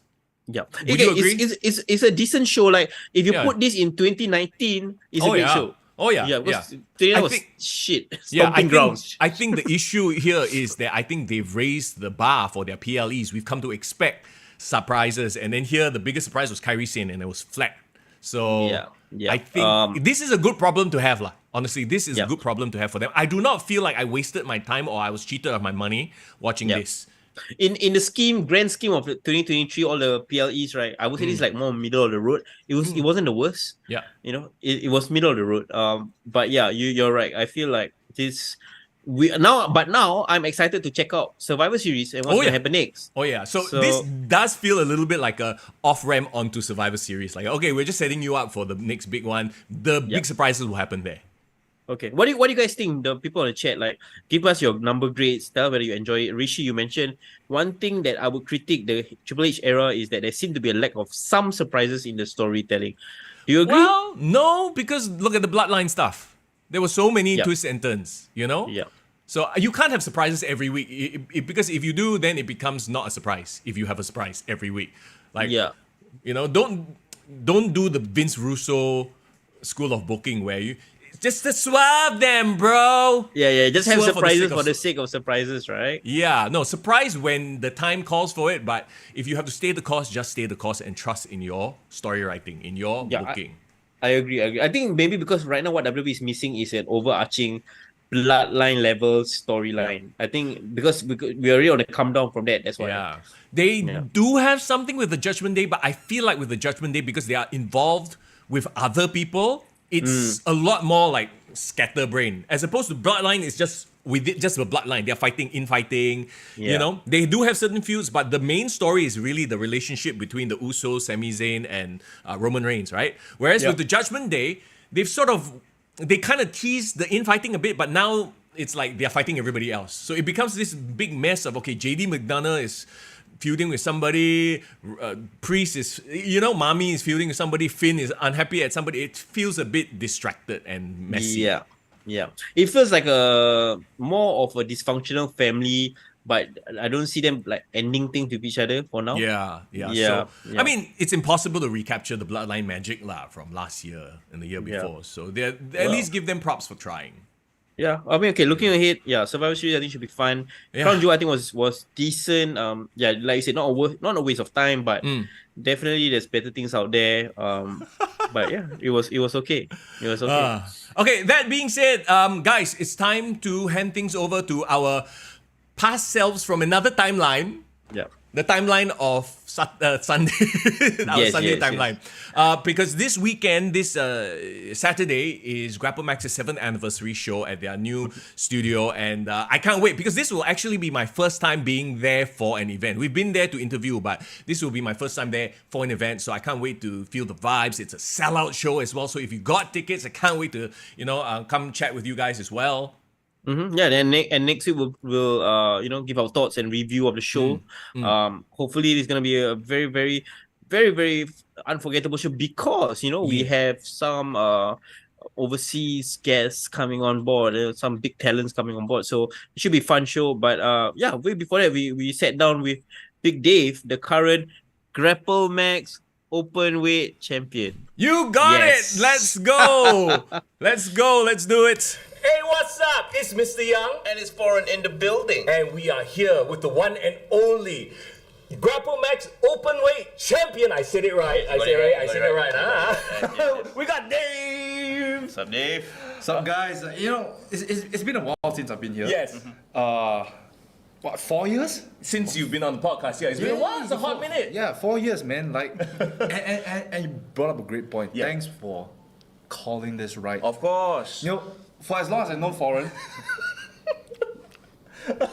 he has made mistakes of the name of this belt for so many times. Okay, if you're wondering, let me put the context, Okay, right? sure. The last event, Foreign was here in the building doing interviews, and of course he interviewed Big Dave, and he may or may not have stumbled on the title name. Okay, first of all, I think this is the time where I defend myself. Okay, So okay. this is where I defend myself. First of all, I was still in shock. Shock? I was in shooketh mode. Okay, Shuka's mode. Yes, because right seconds ago, right after the show ended, I was still processing the fact that this guy, who is the top champion Yes. of the company, the ace of the company this last 1 year, Yeah. suddenly turned heel. So I'm like, whoa, okay. So I was expecting a very friendly, Yep. happy, hard-fought interview Yeah. segment, you know, with Yeah, the babyface yeah. champion. And I'm like, oh, okay, this guy is just gonna... Well, Kill hey, me, probably, you know what? yeah. He just went through a match. You know, it brought out certain emotions Yes. in him. You know, it's a champion's mentality, isn't it? That's right. I think only Mister Young understands how I feel because we're both okay. champions and Indeed. Oh, it's starting. yeah, obviously he's got some gold on him on his finger. You I have a gold chain somewhere at home. yeah, For sure. You don't have any gold on you, so I don't think you I like understand. bronze anyway, but, so it's fine. but hey, that was Big Dave talking. I love Foreign. I love the both of you guys. You guys Thank you really so much. do. Thank you so much. You guys really do great work for the wrestling industry Thank you. locally, covering out events, talking about us all the time. Thank you so much, guys, for having me here. It's really a privilege to be back on set. Well, technically, you are having us here because we are here at the GrappleMax Pro Wrestling Studios Yes, Rob. doing this episode of the podcast. So thank you for having us here. But also, I have to say, you know the interview you did with Foreign, right? Yeah. I'm sorry I have to bring it back up, but genuinely, and I think a lot of you saw it on the podcast, Yeah. I genuinely broke down like, because I did not preview it at all. Like Foreign had literally sent me that clip right before the show, right? I was like, okay, never mind, I don't need to preview it, I'm sure it's fine. And then when you did what you did to him, I was dying. I was like, oh my god, this is so funny. So thank you for the moments, both of you. Thank you for the moments. I try my best to be myself when especially when I turn heel. A lot of people lose their minds when they say this, right? Oh, you just kayfabe, guys. Come Yeah. on, guys. 2023. Yeah. I just like to be myself because I'm quite kiddish in real life. Right? Do you enjoy bringing that side of you out? Is it naturally, quote unquote, naturally there? I just like to disturb people. Like, I'm one of those guys that like to stir shit. Yeah. Oh, right. Do you think, I know a lot of people say it's actually, quote unquote, easier to be a heel because it's easy to shit on people. It's easy to tekan their sports team or their town or whatever. Well, I think it differs from person to person. Some people are just very harmless. Okay, so easy, like, can't help. Like, Yeah, baby face is literally a baby face. You can't help but to I love see. them. Like one of the guys, Ben Sarchuk, let's call him Ben Ah, Sarchuk. Ben yeah. Sarchuk, yeah. Ben Sarchuk, right? He's such a lovable guy. Yeah. He's got such a nice smile, nice hair, good look. You can't see him as a heel. It's just, Yeah. it's Right. very lovely, right? And you know what is funny thing? Sachok in Malay means handsome boy. Oh, is it? Yeah. Ben handsome. Hey, that's his gimmick, huh? That's our inside joke actually.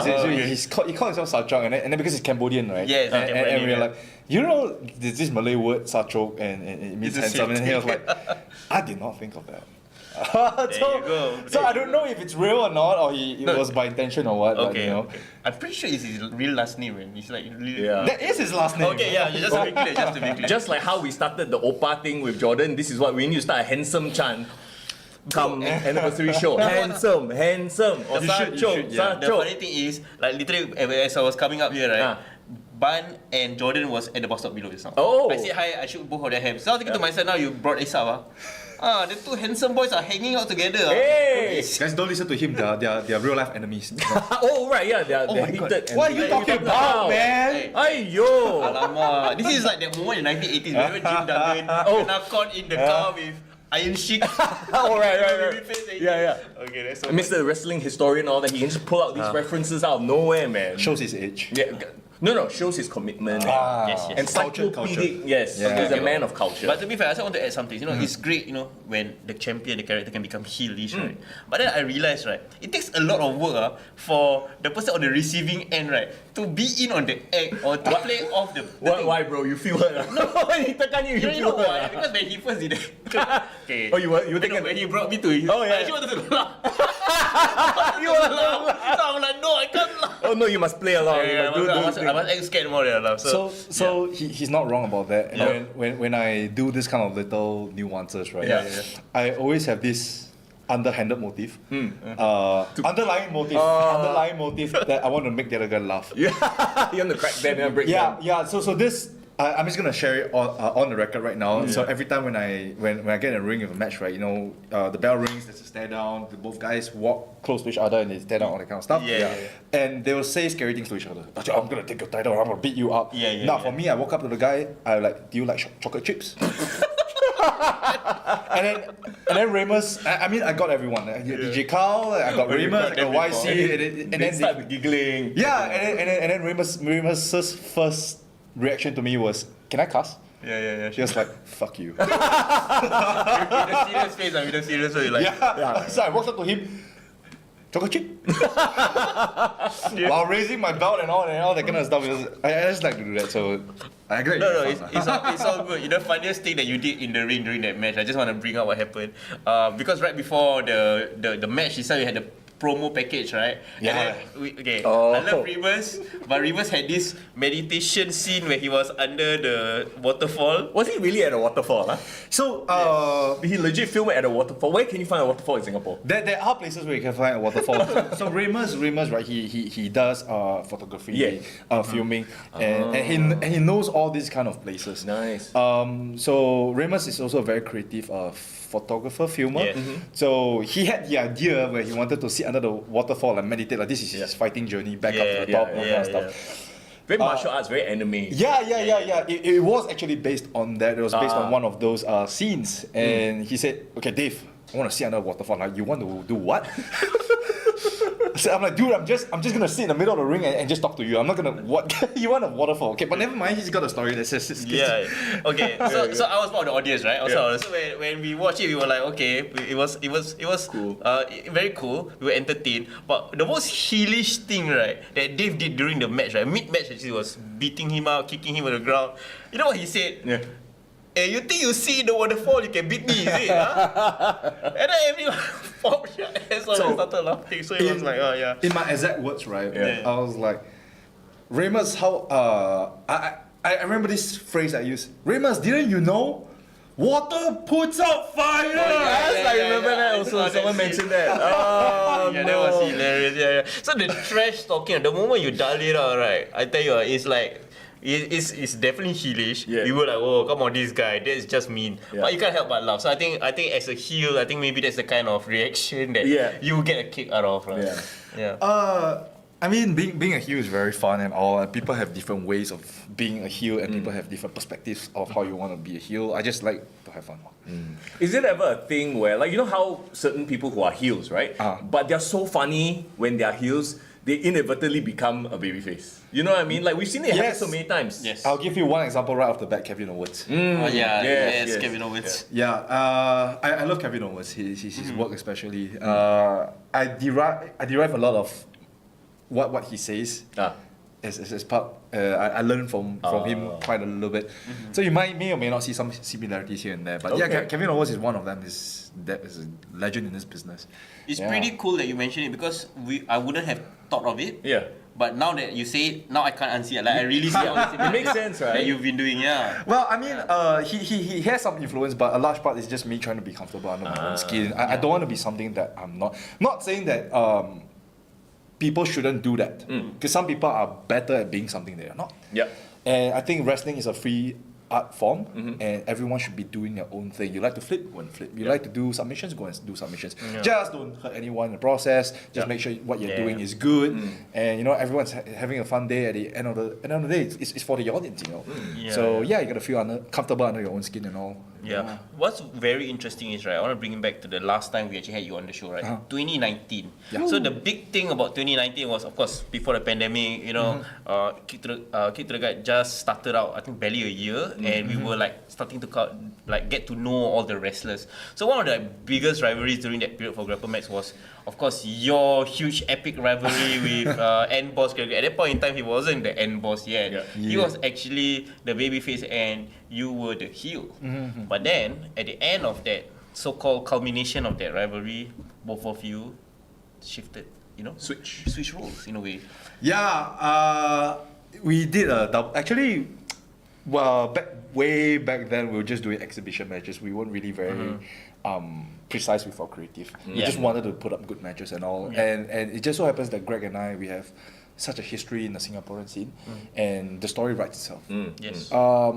The double switch was never really the plan, but we had the inkling that that might happen.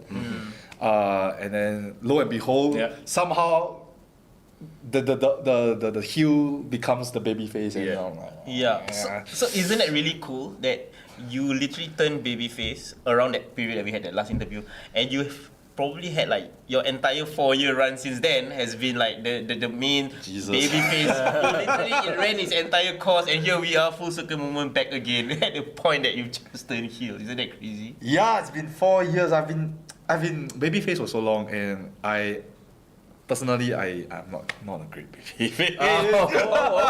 So you do have a preference, lah. I do have a preference. Okay. So again, it's all part of the job. You be what the company needs you to be. If I'm a champion and I've got to represent the brand, I've got to show everyone else that this company is represented by a proper champion. And that's the most important thing, especially with the significance of this title, inaugural GrappleMax Openweight Champion. It's just a better story being a babyface than a heel. At least to establish the title. So yeah, I mean, some time has passed, obviously, and right now GrappleMax is super high on creatives, storylines, and we've got so many characters that maybe I can let loose a little bit now. Yeah. So it's fun. It's been a fun 4 years. It's gonna get even more fun. Talk to us, especially to that point, about, because we got Greg's perspective on the whole move to this space, this pro wrestling studio, right? Talk to us about that perspective, the journey. Was it something like, oh, is this gonna work? Like, how did you feel personally when this whole thing was being put together? You mean the move over here, right? From Jim Craft to here. I honestly think that GrappleMax has been, we're kind of nomads. We're constantly moving and moving. Before the studio, by the way. So we're constantly moving. We started out in Aljunied. We got evicted because of certain things, and we got out of there. We went to Juchet, and after Juchet, we felt that we gotta move indoors because we were exposed to the weather elements and all. And then we moved to Tampines, and then now we're here. So we're constantly moving. And one common factor, if anyone notices, is we are always being dealt with a short straw. Yeah, we are always constantly fighting for our place in this industry. We're constantly adapting, we're constantly evolving, and I think that's one beautiful thing about GrappleMax is that we don't quit. Right. We got evicted. No, let's continue. Our equipment were being damaged by the weather elements. Let's move. Jim Craft, not great. Maybe it's not too much of a great experience for the audiences because the wide, the big area, the echoes and everything. We didn't have much production value over there. Let's improve again. And now we're in our studio. So I won't say that this studio is not comfortable. It is very homely, but this is, I believe, just a step. Another step. I think GrappleMax is just gonna get a lot bigger from where we are today. And again, what's beautiful about us is we keep evolving and evolving and evolving. We keep fighting. We're all fighters. A bunch of passionate people. Ramus, Najuan, we got Greg, Pete, our sound guy. And I don't want to blow my own horn, but I'm here too. Yes. Of course. Part of the team, guys. Yeah, definitely. And so many talented wrestlers. When you first saw the setup, and then how involved were you with the equipment, the tech side? I'm a caveman. Okay. So when you first saw the setup, then you knew there was going to be projector at the back. Did it blow you away? You're like, oh wow, this is a huge step up in terms of production. When I actually before all of this was set up, we were shown the space before. Okay. Yeah. There was none of this soundproofing. We haven't moved our stuff in. None of that. It was just empty space. And I'm sure Greg told you guys, if you were to speak in here without soundproofing, right, you could have heard 5 echoes. And you think that this place is haunted. Oh my god. Wow, okay. Yeah. So from then and now, it's just amazing. It feels very homely. Like I don't mind sleeping here. This the kind of feel, you know. Yeah, Us guys, you know. Right. Yeah, for sure. And I think what I like about this, right, is that it is truly a creative space. So we've seen how you guys utilize it, like whether it's cutting promos here, shooting like material for your social media, and also I think you guys have your classes here, and it's almost like a Correct. daily schedule, right? Workshops. Nowadays. Yeah, daily workshops. Yeah. So this space is made so that people can be creative here. People can do their collaborations here. Yeah. We've got Ramos doing his filming work here. We've got some business ventures like the theatre stuff that Greg spoke about. Sarah also from time to time records her own content for her own community. Oh, okay. So this place is just simply built to encourage people to work, work creatively per se. Yeah. Really cool. And talking about like now that GrappleMax is transitioning into like monthly shows almost, right? Where do you see like in terms of building the audience, what is like this plan for you guys to like, is it gonna be like storyline driven? I know GrappleMax is really big on that, but is there gonna be like themes for each show? Oh, okay. Let me address the theme part first. I'm not very tied in with what the business development side guys are doing, because they are the ones that decide what theme we'll be doing. Like I would assume you're referring to things like Halloween or that kind of thing. Or like maybe like working with different shows. Previously you guys had a singlet show, and you guys had like a show here. I'm not too tied in with that. Okay. But what I can tell you I'm tied in with is I can say that they are definitely exploring many different opportunities, right? Again, the theatre was just very recent, and they're constantly finding new opportunities to venture out to collaborate with people. Let me answer the one that I'm super duper tied in with, the storylines. Yes. So I'm the one who writes most of the stories in here. Nice. I do most of the creatives, and then I run it through Greg, who is literally the end boss because he's the end point. Yeah, sure. So Greg is the one that chips in ideas and approves whether or not my idea was okay or not. We always brainstorm. But I write the storylines. I help produce the matches. I help to ensure the QA for show day. Right. Match wise. Cool. So storylines for us is very important. I cannot stress that enough. And we take a lot of pride in making sure that the stories we write are not only entertaining but also consistent. Okay. Yeah. Do you have a continuity manager who is there a spreadsheet or Is there a Word Bible? doc, a Bible? Is that okay? There is one, and you're looking at him. It's all up here. Oh, it's all up in here. Okay. Yeah. Okay.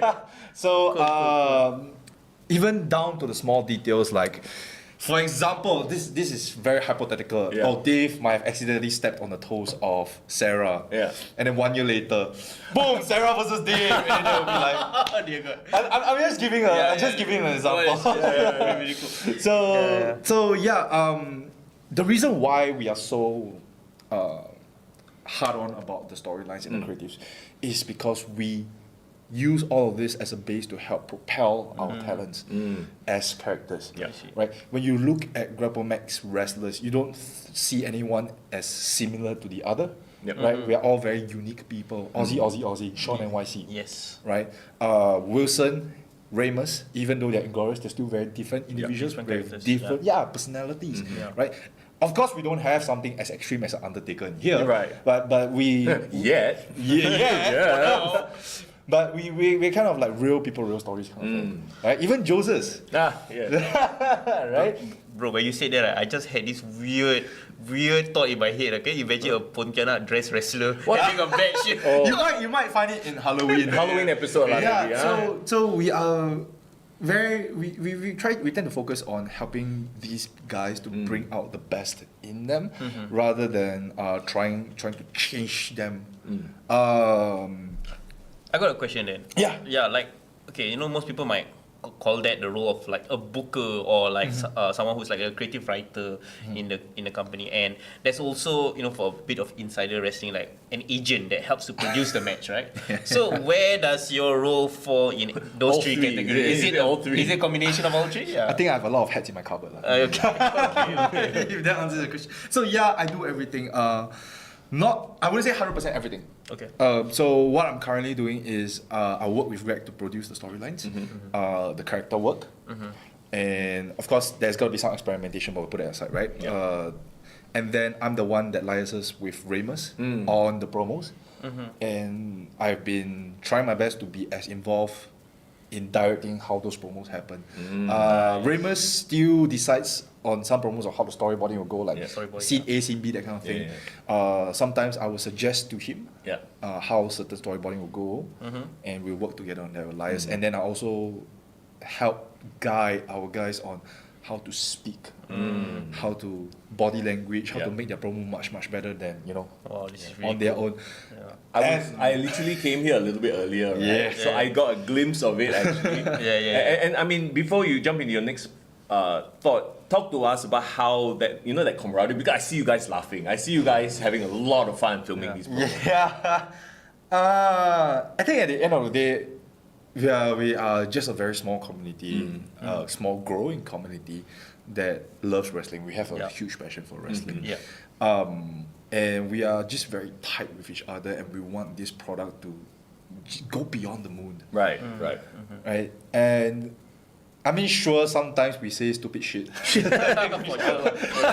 like Ben just walks in and looks at Jordan. He needs to say big task, and he looks at Jordan. You have a big. Oh my And he God. just stares at him awkwardly. How do you not laugh? He gets it, yeah. And then I'm telling you, That needs to be a reel on like a Instagram blooper. or a TikTok. we moment. may have a blooper Yes, in development. please put it on. Remus, if you're watching, yeah. Yes, do it. So I'll just give you my personal experience. The worst promo to direct in a good way is with Showtime Inc. I can't imagine. Oh my god! Yeah. There's this one match. It was Sean versus Ryan. And Sean P Diddy had an addiction to coke.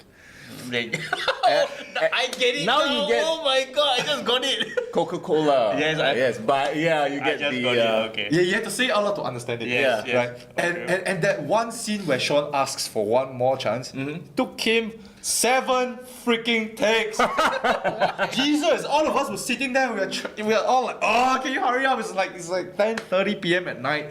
But yeah, it's extreme fun to work with all these guys. And of course, I'm there to help them improve. I'm not there to change them per se. I'm there to help them improve. You know what's so cool about this? You guys are almost like a living, breathing production house in a way, right? It is, yeah. Yeah, because you're literally like creating, pitching stories, producing the stories, and then editing and putting it out there for social media. Literally, are doing exactly.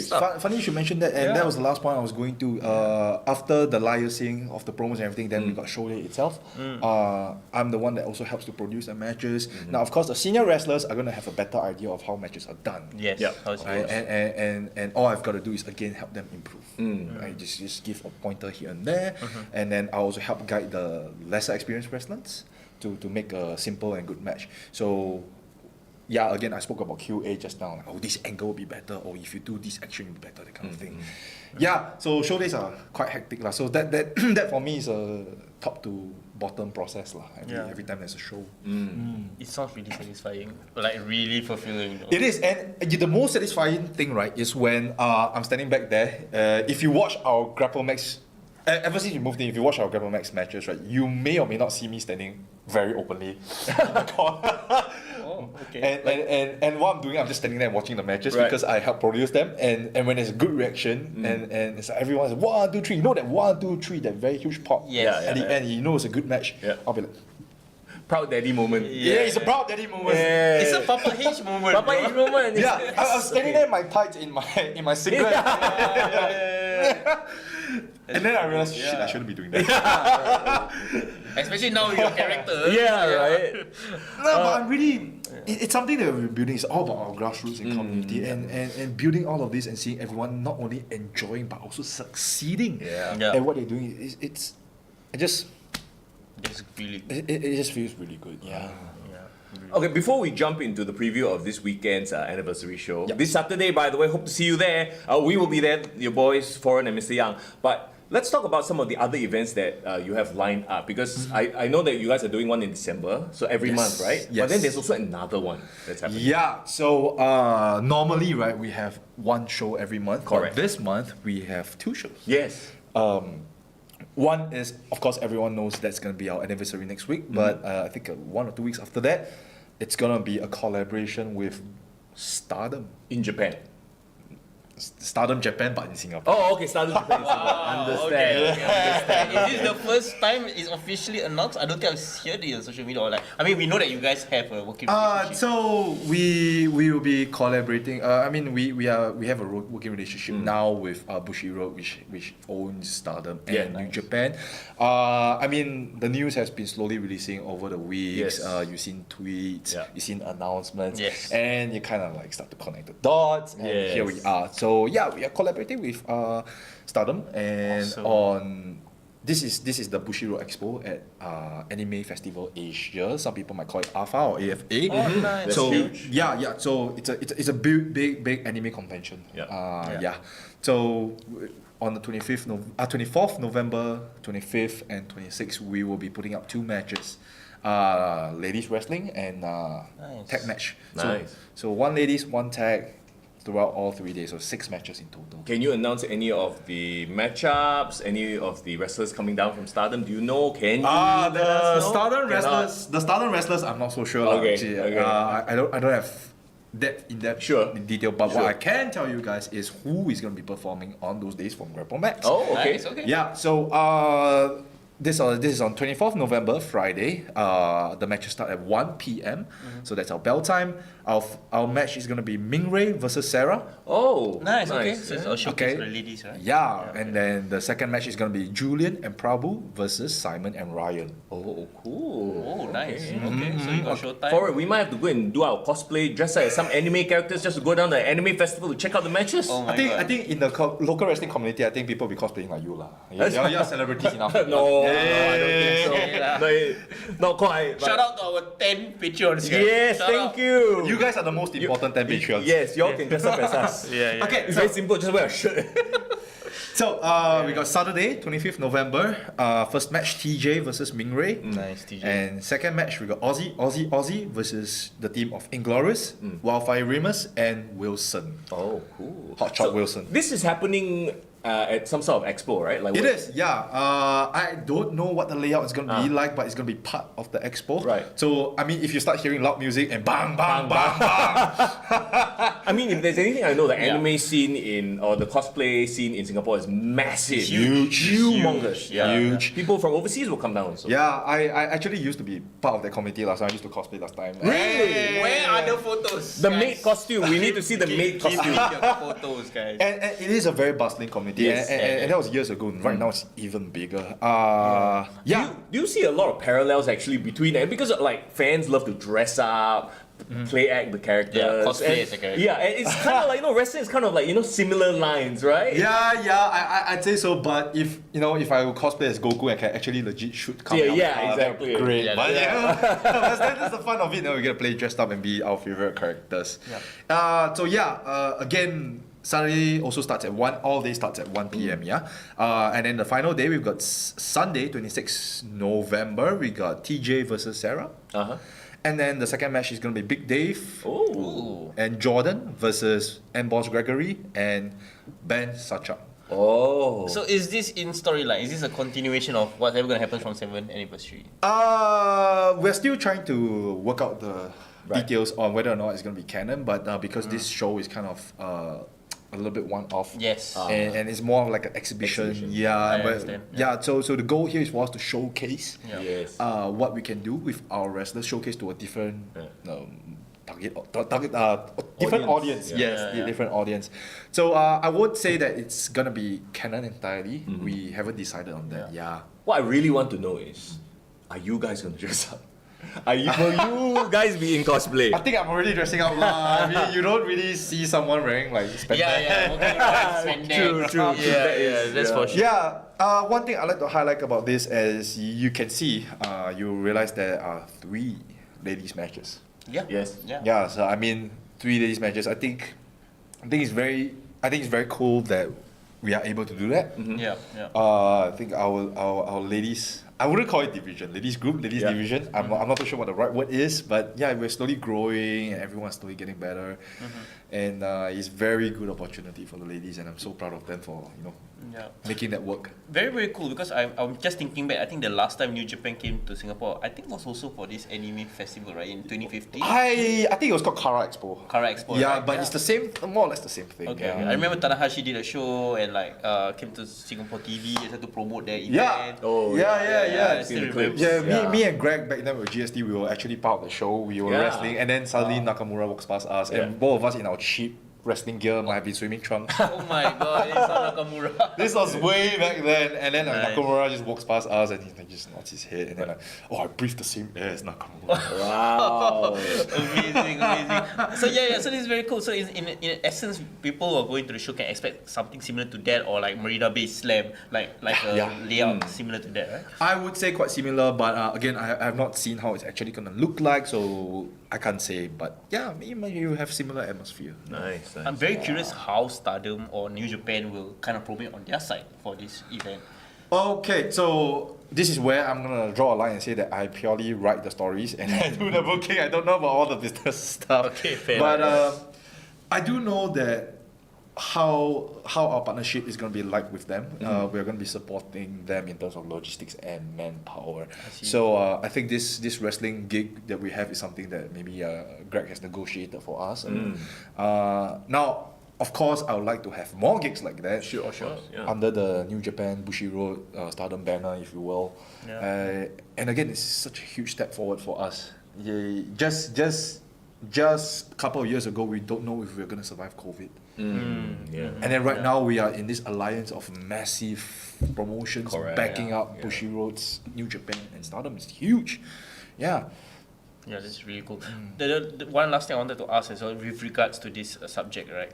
We know that you more or less solidified yourself, in Singapore, as like one of the top wrestlers in the country. I'm a statue here already. Yes. So I'm just wondering, like, for you in your career, do you foresee yourself eventually spreading your wings? And you've always talked about wanting to wrestle in Japan, which you have done. But do you foresee yourself as that is still your ultimate end goal?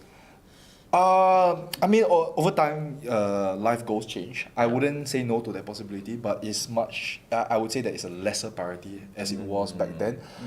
I would still say yes if the opportunity comes. Yeah. I mean, I'm 29.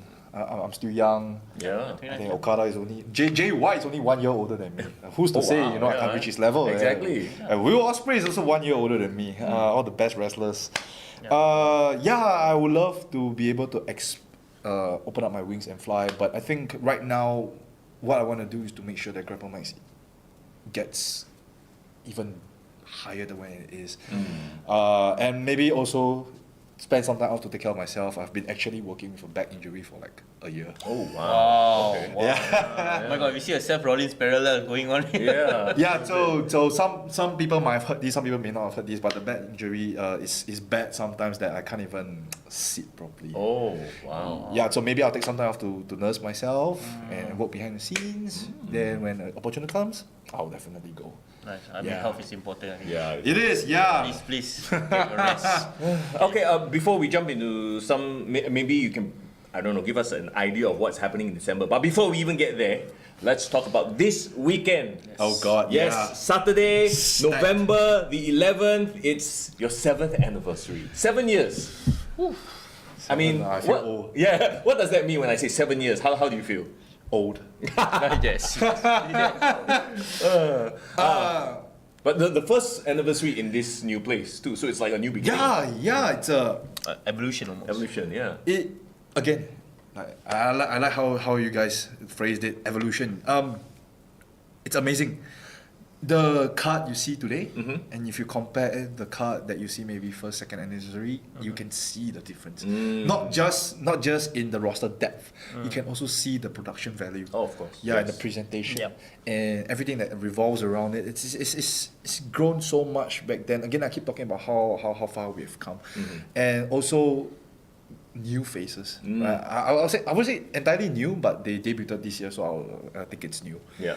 A lot of matches, a lot of proving grounds for many different people. Calvin, Ryan, Simon. Oh yes. Even the Aussie guys. Yeah, for sure. Right? Yeah, very excited to see what goes on. Okay. Let's jump into those matches. Let's preview them a little bit. Do you have anyone you want to shout out first, or should we just go by what I have in front of me on my Instagram page? Okay, sure. You can list those matches and I'll talk to you. Okay. I'm on the GrappleMax Instagram page, by the way. If you want to find out more about everything GrappleMax, go to their Instagram page and drop them a follow, okay? Christian and Sarah versus Ban and TJ. Yes, DJ's returning match. Yes, Nice, that's right. nice. She hasn't done a match. Wow, I don't know how long. I think Should be more than a year or at least. no. I think More than that? More than that. Pre-COVID. Oh wow. If I remember correctly. So she took a break, like she decided to take a break. Yeah, I guess she's been away doing her own thing, and, Yeah. and recently she's been popping up more often. She's been training hard together with the other ladies and of course the guys. Yeah, it's TJ's return match. He's teaming up with Ben Sacha, who's also another one of our newer faces this year. Yeah. Very I would say high potential. Yes. Again, big baby face. Yeah. She's got that very cute face. Yeah. You can't hate that. Yeah. Yep, and one of our more senior wrestlers, Christian, Yeah. and Sarah. Yep. So I hear that they are going ahead with the name Ship Ahoy or Chip Ahoy. Chip Ahoy, is it? Really? I think it's something like that. They solidified it nice. Oh no. Yeah, so I think it's obviously influenced by you guys, which is great. So Christian has been here with us since pre-COVID as well, a couple of years already. He's one of the standout guys that we have. Yeah. So I think it's going to be an exciting matchup. Intergender matches, we don't get to see that very often in GrappleMax. Yeah. Very excited to see what they have to show. This is the first time Sarah and TJ are going to be wrestling against each other as well, correct, right? Yeah. correct. So now I'll let you decide whether or not this is canon or shoot or kayfabe lah. Okay. So while TJ was away doing her own thing, Sarah was here. Yes. Yeah, she has been grinding hard at the ring stuff, and then now finally, we have them both In the same place. in the same ring. Yeah. It's a huge opportunity to put them together. So maybe there'll be some animosity between them, even though they don't show it. They'll be like, two giant cats at their backs, ready to go at it. Right. Okay, I see where the story is going. Okay. Nice. Okay. Really. I'll leave it up to you to decide whether or not it's a story. But again, ladies division getting real hot real soon. Yeah. Nice. Yeah. Nice. Let's talk about Prabhu versus Sky versus yeah. Wildfire Ramus. Okay, tell us a little bit more about Sky. Well, Sky is champion of New Taiwan Wrestling. And Doesn't Sky. he look a bit like D? Doesn't he have like a bit of a D look? You look at his face. Doesn't he look a bit like D? Let me see. At first I thought it was D. Oh wow, yeah. Oh little bit, God, right? no! Yeah, shredded D. Shredded. D. What are you trying to say about D? Shredded D. Okay. I think D is more handsome lah. Okay, there you go. But yes, tell us a little bit more about him. The Taiwan champion? Yeah, Sky is the main champion over there in New Taiwan Wrestling. He's coming along with Ayong Go and Joker, also from New Taiwan. So I know Sky has been in the scene for quite a number of years now. I went to Taiwan in 2018. He was already there. He was one of the younger upstarts over there. So 5 years. I guess since then, he has kind of like cemented his place at the top. Right. So he's coming down to put his title on the line Yes. against Wildfire and Prabhu. Right. So let's say if Prabhu wins, does he need to learn Chinese? To defend his new Taiwan championship. I have insider information from Showtime Inc. that Showtime Inc. is a global organization. Oh. They can speak all languages. Okay, well, there you go. Yeah. I mean, Julian could speak Chinese. Okay. He taught Sean how to speak Chinese. Oh, is it? Yeah. Sean didn't know what stupid was in Chinese. Julian told him it was 笨蛋. Oh wow. But then again, Prabhu can head over there as the heel champion, right? And be could. like, I don't need to learn your language. Yeah, he could. Prabhu is definitely hilarious. one of those guys. He's the enforcer. He doesn't need to do that kind of, Yes. You do things for him. Right. Yeah. So okay, we got a powerhouse in Prabhu. We got a technical / high flyer in Ramus, right? What kind of wrestler is Sky? I haven't actually got a chance to catch up with what Sky's wrestling style is like now, but I do know what it was like last time. He was a comedy wrestler back then. Oh, okay. And we actually hit off pretty well when we first met. He was, for the lack of a better term, he was an otaku. I was also an otaku. The dots are starting to connect. Okay. So yeah, same vibes.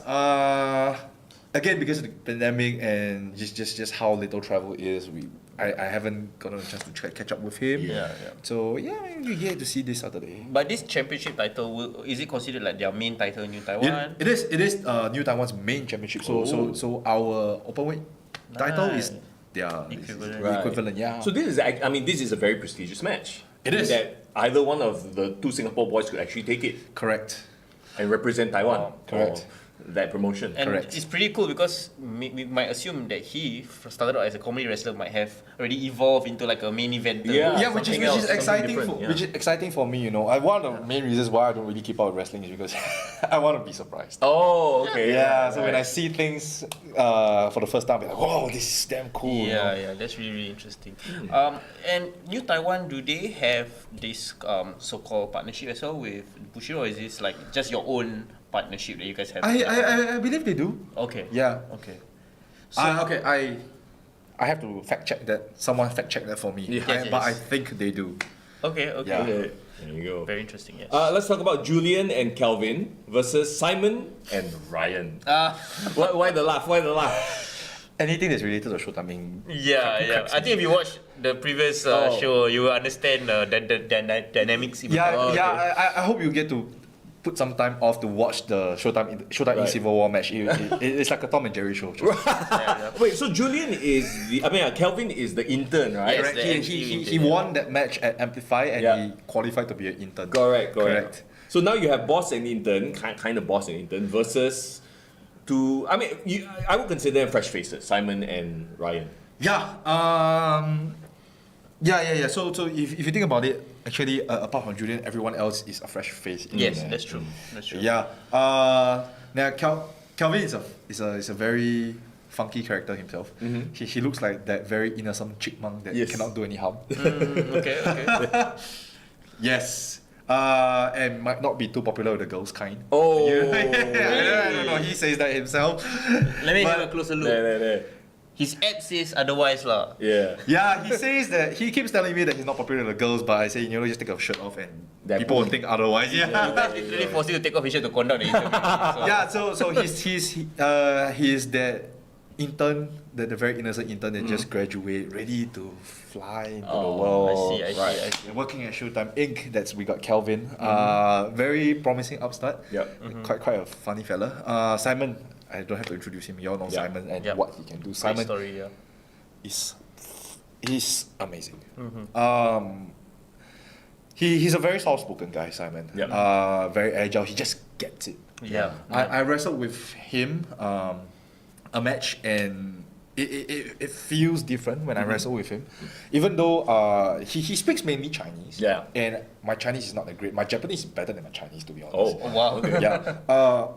And despite the language barrier, which is very common in wrestling, right? Yeah. We're still able to be on the same wavelength and we're still able to communicate, Nice. do a good match. Yeah. And I think Simon has it. For someone at his experience level, Yeah. he's really got it. Oh, wow. Yes. You all got it. We all got it. Very high praise from Big Dave. Yeah. Yeah. For sure. Then we've got Ryan. Ryan, another one of our young upstarts, still figuring out his path, thinking about what he wants to do. Right now, he's just gaining more match experience. Yes. Ryan is one of our more technical wrestlers. As you can see, when he moves around, he's actually got very, very smooth movement. Feels like butter. Wow, okay. I remember seeing him from the previous show, but the thing about him is he didn't stand out to me, maybe because he hasn't had a defined character. Yeah. So when That you was wa- literally his second match, wasn't it? No. No, it was his third, maybe fourth. Yeah. The thing here at GrappleMax and our new guys, right? We don't really force a character. Yeah, I see. When I guide all these young guys, right? We want them to develop the character naturally. Like when we train with them, or maybe they'll do something in a show that is totally unexpected, or maybe that's it. Yeah. Yeah. it's all very organic development, and I think Ryan is still looking for that, and I'm still waiting for that eureka moment to get him to do that. So we don't force them to be something they are not. Again, I said it just now. Don't be something you're not if you're not comfortable with it. Ryan has this vision of what he wants to be. He's working on it, and I fully support him. I'm just there to help improve, and if it doesn't work, I'm there to say no. Okay. Right? The reason why he doesn't stand out is just be patient. Just be patient. I think it's pretty cool because it's almost as if like it's a proving ground for the the students, not just for the trainers to see whether they catch what they need to know, but also for the audience. The audience can be the sounding board for you guys as well. And watch him grow along the way as well. Precisely. So that I was about to bring that up because Ryan, I wouldn't call him a vanilla wrestler, even though he screams that right now. The audience can see where he starts. And then when he does develop the character, they'll go, yes. I think that's what I like about NXT as well, right? When you're watching NXT, you can really tell, okay, who is still trying to figure out their character. And then suddenly they do something 180 and you're like, oh, okay, that's it. You know? They're trying to do something new, or that's the one that will work. Yes. Let's move on to the next match. Aussie, back together. Versus, Joker and how do you say his name again? Ayongo. Ayongo. Okay. Joker, I assume is the guy in the face paint. Well, With the Joker face paint. That would be, I didn't want to assume nothing. It could be the other guy with no face paint. Who knows, right? I've never seen these two before. But tell us a little bit about Joker and Ayongo. Ayongo has actually performed once here in GrappleMax. This was back in the Juche era. I believe it was I can't remember what the matchup was, but in that matchup we had Hotshot Wilson, Ayongo, and LK. I can't really remember who the third guy was. It's long time back then. So Ayongo is definitely not a stranger to GrappleMax. He's a veteran, considered a veteran in the new Taiwan scene. Joker, this is one of those guys where I've only seen live. I've never interacted. Let me show you his face paint, by the way. Wow. He looks more like the Crow than Joker. There's some gnarly face paint. I can see why he calls himself the Joker.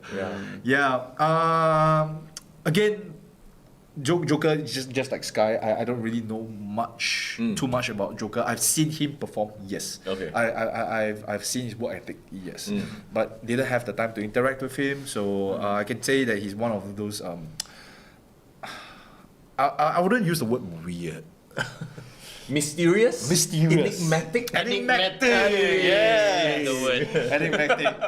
Charismatic enigma. See, the other time I make fun of his English, now I don't know English. It's all good, bro. It all happens on days we have like brain won't work. It's a quite enigmatic character. And Aussie, again, no need introduction. Thanks to you guys, everyone is doubting their history. It's just me. I will take full credit or blame for that. Because I think I was the one who was like, but they're not from Australia, what? They met in Australia. I love that he's become a running so YC is one of our very hot baby faces. He has main invented with me, but Sean, however, he's got a lot to prove. If you watch our promos, right, some of these promos, if you really listen to what people say, they actually have I would say a hint of truth to what they're saying. So Hotshot Wilson cut a promo on Aussie for the Amplify match, I think. And Hotshot Wilson said that Sean is riding on the coattails of YC. Oh, still shit, Cause dissension. So a bit. So if you're all these stories and all these little nuances, you really have to pay attention. It doesn't happen only in the ring. It happens outside of it too. So you really gotta pay attention. So for Sean, right, this is his biggest proving ground because he wants to show that he's not the weak link. I see. Check out their social media pages, all the videos. You gotta watch it at GrappleMax, Are you guys putting a lot more content on TikTok as well? Yes. So right now we've got one of our new trainees, Tidus. So Worldwide? No, Tidus. So Tidus is working with Sean of Aussie, who's also our marketing guy, to develop our TikTok. So you'll see content coming quite often. Is he like a Chinese guy? Tidus? He is. I don't know why I only have ever met Chinese Tiduses. I've never seen any other Tidus. I'm not sure how to feel about that statement. Yeah, Angmo got Titus, but Tidus is a very Chinese name. Tidus. D-U-S. I don't know why I literally have met several Tiduses, but they're all local Singaporean Chinese boys. Yeah, yeah. I don't know if it's really a thing or not, but yeah, prove me wrong. Yeah, so Titus is also, again, like I said, one of our newer trainees, but he also has a little bit of educational background in this kind of things. Again, you can see the similarities within everyone here. We've all got relevant experiences building on the product. Yeah. Nice. So yes, check out GrappleMax on all the social media platforms to catch all their sort of nuanced storytelling in the promos and whatnot. Yes. Come, let's talk about this one. N-Boss Greg versus Showtime. The battle of the bosses. The boss. Yes, indeed. Special singles match. Okay, this comes off of the sneak attack from the previous show, Amplify, where we had Showtime just out of the blue. Well, maybe not so out of the blue, but he attacked N-Boss at the end of the match. Yes. Again, the story writes itself. Yeah. The whole time, right, when Inglorious weren't teaming together, or maybe one member wasn't present, basically their absence or whatnot, there was another faction that was running the show. Okay. Yeah. Correct? Yeah. Correct. And that was Showtime Inc. Yes. They would like to think that they were carrying the show, but no, I'm the champ, I'm carrying the show. Okay. Oh, nah. But they are a huge attraction here. Yeah. So while Inglorious were still doing the little things individually, here or not here, Showtime Inc. was running the joint.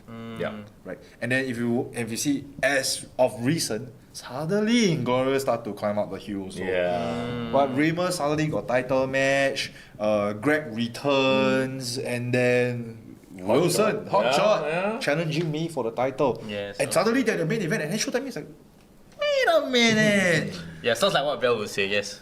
Yeah. He's like, wait a minute. No.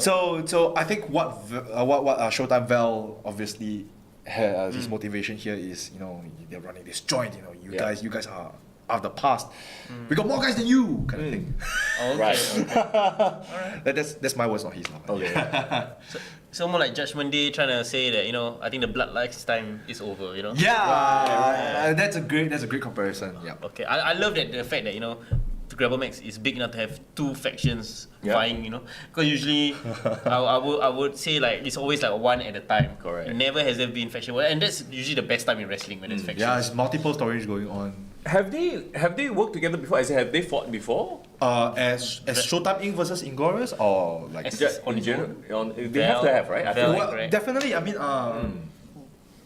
whether or not they were under the banner of their respective factions, right? They have definitely fought each other before. Yeah. Because it does feel fresh. Like there's an air of like, hey, wait a minute, have we seen? But It's always been a very long. It's been a while. Greg has fought Val before. Yeah. Yeah, I don't think it's less than one time. Me and Greg versus Val and Mike Bailey. Oh, okay. That was one of them. Yeah, that was one of Speedball, them. right? Yeah. Okay. And Wilson versus Prabhu, gold standard tournament. Wilson was knocked out by Prabhu. Right. Yeah, so definitely our guys have worked each other before, whether or not they were under the Showtime Inc. or Inglorious banner. Yeah. Yeah. So there's history there, lah. That is some form of history. Convenient history. I love it. As a creative. Okay, As a You find the threads and you put them As a together. creative, it's very convenient retcon a history. bit. Yeah. Bring back, Oh yeah, that happened. Great. Let's incorporate this here. Yeah. Still better than Tony Khan, don't worry. Oh god. Yeah. Anything is better than Tony Khan. Okay, come, let's talk about this one match that I think was one of the first few matches announced. Correct. Like, even before Amplify, this match was announced. I was like, oh my goodness. I mean, we've talked to Jordan. We love the boy. We think he's so talented, Yes, right? yes. Especially with his new, like, hey, don't call me Oppa. Yeah. There's this nasty side. But then you talk about nasty, you talk about the man, Dick Togo versus Jordan for the Wrestle Square Cruiserweight Championship. R.I.P. in advance, man. Why are we laughing? It's so bad. Hey, why are we counting Jordan short? I here? find it funny when a naughty boy gets spanked. Oh, Yeah. okay, there you go. Is that why you're laughing? I agree. Yeah, I agree. How do I even explain this? There's nothing for me to say. It's Dick Togo. Right. Yeah, no, actually, his reputation precedes himself. Right? And okay, Jordan is this up and coming guy. He recently has been showing this mean streak, right? Yeah. So is Dick's is Togo-san's goal here is to come and put him in his place. First thing, there was nothing wrong with dicks. Okay. Why you giggle? I just reiterated what you said. Sorry, I didn't get a question. No. I'm not thinking about dicks. Is Dick coming to spank to Is Dick coming to spank the bad boy Jordan? Not with his. Not with Okay, I get what you're trying to say. Togo-san, He's yes. coming to discipline Jordan. Okay, so normally I would say we are very hard on about our stories. That was not intended. Did you get that one? I got that. Yes. You guys are horny as fuck, you know that, right? What? You're dirty. Yeah, so as much as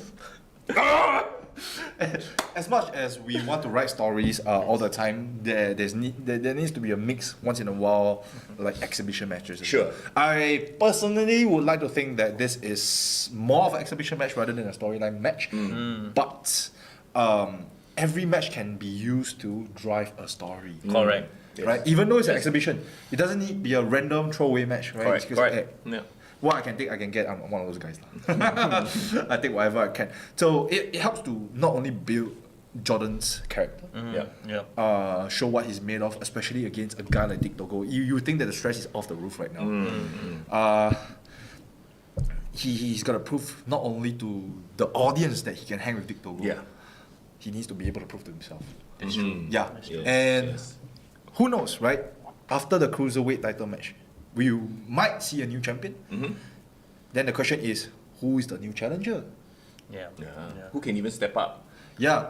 But I got a question about Dick Yeah. Togo, right? Because I haven't really followed what he's done in New Japan. Because the last time I remember was he was siding with Evil, even won the title during that period. Yeah. So what's been up with Dick Togo's since then?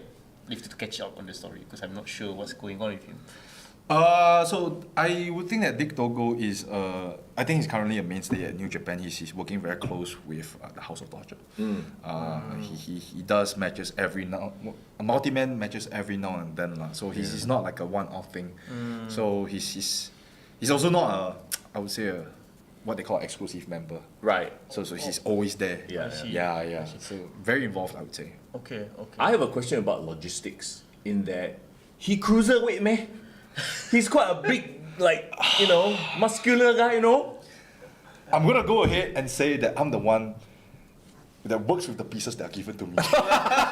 Okay, we'll leave it at that. Because when I saw it, I was like, okay, this is a cool matchup. I want to see it, but he cruiserweight man. Okay, so well, here's the thing. When we make these matches, right, I as the creative booker myself, I could have easily just said Big Dave versus Dick Togo. Because Big Dave is the biggest, Dick Togo coming down will technically be the biggest as well. Yeah. I could have easily just done that. Yep. But who does that help? Yeah. Yeah, no, Right? 100%. Yeah. And like I think I'm okay enough to not have those rub anymore. Yes. But there are definitely a lot of our guys that still needs that kind of Yeah. leverage.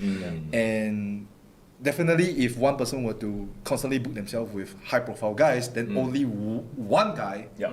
will go to the top while everyone just sits at the bottom and Yeah. just drowns in mud. Yeah. That's not our vision here. We don't do that kind of boring stuff. Right? So again, we try to get whoever that we feel is ready, aka Jordan in Yep. this case, to go with someone that's Yeah. Yeah, right. That level. Yeah. so it'll help push Jordan. And then once we push Jordan can help to push someone else. Yes, that's true. Yes. I'm just curious to know if Dick Togo beats Jordan, right? If he beats Jordan, is he gonna carry the cruiserweight title in New Japan television and like parade it around, or what's gonna go with that? You never know. You never know. Yeah. You never know. So I told the management, guys, are you sure if Dick Togo wins, we have one less championship? Yeah. I don't know. It's not my fault now. So I'll I- just book it. So I think just as a Singaporean, I'm just rooting for Jordan lah. Right. To survive. To survive, like, get out of it somehow. keep the title somehow. Yeah. Rebrand the title, then put the GrappleMax logo. Then at least you get it on Japanese TV, on New Japan TV. Yeah, but you never know because nowadays wrestling is so worldwide and so Yeah. global. Anyone can win anything. I can Yeah. even win something if I go to WWE. Hey, let's do it. There you go. Okay, let's let's jump to the main event or the big one, Yes. right? You're the main event. I'm the main event. Is there any other match we've missed? No, right? Nah. No, I think we covered them all. Okay, well, here we go then. Big Dave, the GrappleMax openweight champion, versus Hotshot Wilson. Yes. What's going through your mind leading up to this match in terms of, are you going to put him in his place? Is it time for you to spank him and teach him a lesson? There's a lot of spanking going on. There's a lot of hard spanking going Yes. on. Because Nick is around. Yes. Okay, I'm not gonna speak as the character Dave. Hotshot Wilson and Big Dave. Wilson is one of our OGs. Yeah. Yes.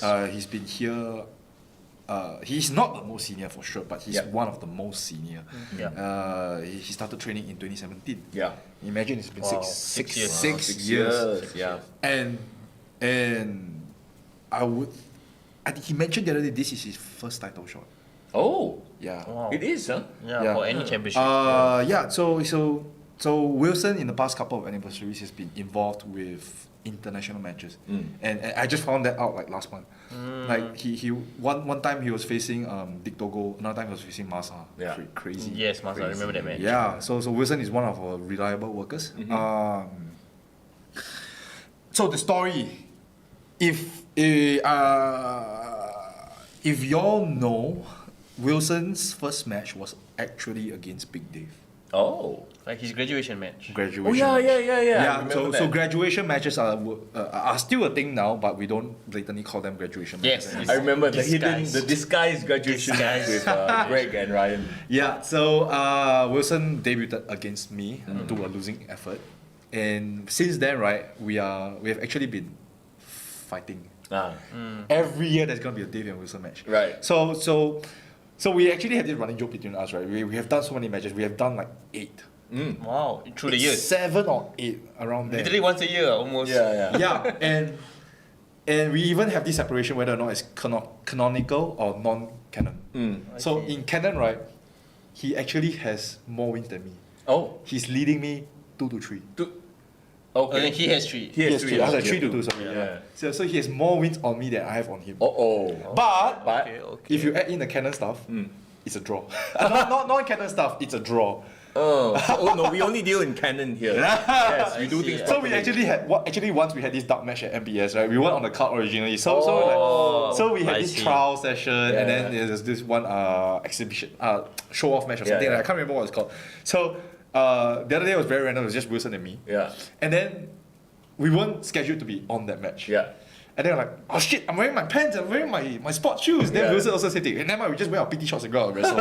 and then we did such a great match, and then people are saying, what is this dark match? This is a dark match. Why is this 5 stars? Oh no, okay. Yeah, so it's a legendary archive match. No one Right. see. There's no video of it. So that means not canon. Yeah, that's why. Yeah, so canon wise, he actually has more wins than Big Dave. To be fair, Andre hasn't been slammed before 1987 according to WWE. So Okay, yeah, so it's fine. It's what you fine. present. Yeah, It's- it's just what the story up to needs the- at that yeah, point in yeah, time. You know? exactly. Yeah. So I mean, on story wise, I think there's a certain point that is really quite clear that Wilson has Dave's number. Okay. Right? And Wilson somehow is just like Ramos, a little cockroach that just cannot die. There you go. Just keeps coming back. Yeah. Just keep coming back year after year after year after year like a toxic ex. Wow. That's Big Dave. Yeah, this big days. Big Dave. And the thing is, right, Big Dave has beaten everyone. Everyone that is worth mentioning. I have beat Wonder Boy from my PW. Yes. I've beat Ahmad Arif from ROR. DJ Carl, Simon, YC, Yep. Ramos. I've beat them all the Yes. top guys. Yeah. Just one guy. One guy that I just cannot get better of. I see. Wilson. He's your Joker. Not this Joker, but, But yeah, he's your Joker in general. wild card, the guy who Okay. just So can't solve. so that's the story we I mean, it's not the main story. That's just one of the fun facts that we have. And Wilson, he's one of the OGs. Yeah. He's been a lifelong wrestling fan. He's been working so hard to get to this position. Yeah, and it's very interesting to see how far he has come. Yeah. From my first match with him, and to now how I speak to him is an entirely different person. So much more matured now. I remember when we first saw him, he was the forever baby face. Oh, you know, yeah, like yeah, the that's quiet, right. quiet. Yeah. Then he turned heel. Then Ethan Hill, in Ethan Glorious, Hill. he joined Remus. I remember that period. Yeah, it was so fun. Yeah. Oh, that was the day where both of them, Remus and Hotshot, all turned three heel. of them. I remember it was yeah, Juchat. Juchat, yeah, and then we're like, oh my god, they all came RKO, together suddenly, randomly. And then Boston. Oh, wow, okay. yeah. Yeah, all of them turned heel. Yeah. On who? You? Bro, you're justified to be Yeah. a killer. Come. You deserve it. I'm rooting for you now. Kill all of them. So Dave's angle here is that it's nice being a champion. Yeah. Everyone's end goal is to be a champion. But Yeah. here's the thing: once you reach the top of the mountain, you hit the very top. You fight so hard, battles, wars, injuries, all the kind of things. You step over people, your friends. You get to the very top, just to see there's nothing beyond. I see. Right? Yeah. So you carry the heavy ass belt all the way up to the top. Yeah. For the company. Yeah. And there's nothing beyond. And then when you turn back, there's another long line of enemies you gotta face again. Yeah. And the worst part is the people who were your friends or who were supporting you, they have all somehow turned on you. Lonely at the top. Huh? You're lonely, yeah. Stressful. So that's why Dave mentioned that this title it has no value at all. There's no bigger value. Right. Right. And this is for the people to go and learn what the value is. Right. What is the real value that Dave is referring to? I mean, this title is still very important. Yeah, right? of course. Right, but storyline wise, Yeah, the yeah. character Big Dave, what is his motivation here? Yeah. What is he referring to? If people can figure it out, a cookie for you. But if you can't, so that means maybe my storytelling is too complicated. 7th anniversary is this Saturday. Tickets sold out from what I've heard. Sold It's out. going to be a packed house. Yep. So somehow, if you didn't get tickets, you can probably watch the video after. The Sucks fact. to be you. Yeah, you got because this is our thing. You got to be here live. Like we've always talked about it for wrestling, especially live wrestling, In Singapore, local wrestling in Singapore. You got to be here live Yeah. to soak in the atmosphere. Yeah. Yeah, and the best thing is there's not just gonna be the wrestling matches. You have like food to take to go for. You can have listen to Yeah. the live commentary. So it's gonna be like a pretty big party over here. Yeah, it's definitely gonna feel very wild and it's gonna be a party feeling here. Talking about the live commentary, by the way, you brought up something really interesting because this show will have live commentary. Yes, from what I told, it's gonna be live commentary, but I'm not entirely sure how it's gonna be executed. It's something like they will commentate, but you can hear it through an app or something. So it's, Yes, yeah. So yes. it's not like they are live commentary over the PA system or No, anything. that'd be annoying as Yeah, Can you yeah. imagine the wrestlers wrestling and people talking about what they're doing? Oh my no, God, no. yeah. But yeah, if you have like an app and you have the earphones, you can hear the commentary while watching the match. Yes. If I'm not mistaken. So doesn't that sound pretty cool? That's pretty cool. That's pretty cool. Yeah, so if you want more details, actually more details will be released on our social media. You There can you go. simply just search up at GrappleMax on Instagram. It's also at GrappleMax on Twitter. Facebook, just simply search up GrappleMax Yeah. Pro Wrestling Singapore Studios. All the Wrestling details. Yeah. Yeah. Or just find GrappleMax, you'll find it. Yeah. Yeah, definitely for sure. Looking forward, so December there will be another show. Do we Yes. know when exactly, at which part of December, early December, end December? Currently, the scheduled plan is to have our second edition of Amplify on the 23rd of December. Oh. Almost before Christmas. Yeah, 2 days before Christmas. Yeah, maybe someone will dress up as Santa Claus. I don't know. Maybe I will. Somebody has to dress up as Santa Claus. I want to be the reindeer. I need a Santa helper somewhere, somehow. Imagine, I'm just picturing it in my head because I swear this probably has happened in WWE a million times. Yeah. Santa Claus comes out, smacks somebody over the head, I'm and then sure. inside the sack is a title bell or a bag of rocks. Oh or yeah, whatever. that's true. You're gonna kill someone That's if you do that. I mean, a working bag of rocks. It's gonna be a miracle of 34th Street team match somehow. Oh my gosh. Well, definitely it's a Christmas season, but I don't want to overpromise anything. Okay. We may or may not, go with the Christmas vibes, right. but there will be a show on the 23rd, second edition of Amplify. Just keep track of our Instagram, our social medias, and everything you'll find out there.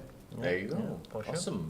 All right. Any parting words before we wrap things up? As always, thank you so much for having us here at the GrappleMax Pro Wrestling Studios. Thanks for having me on your show. Oh, absolutely, man. It's been too long, 4 years, like we talked about. Yeah. Yeah. Yeah, man, we really control everyone in the roster that came back to you. Yeah, right. The last time we saw each other, we had less white hair.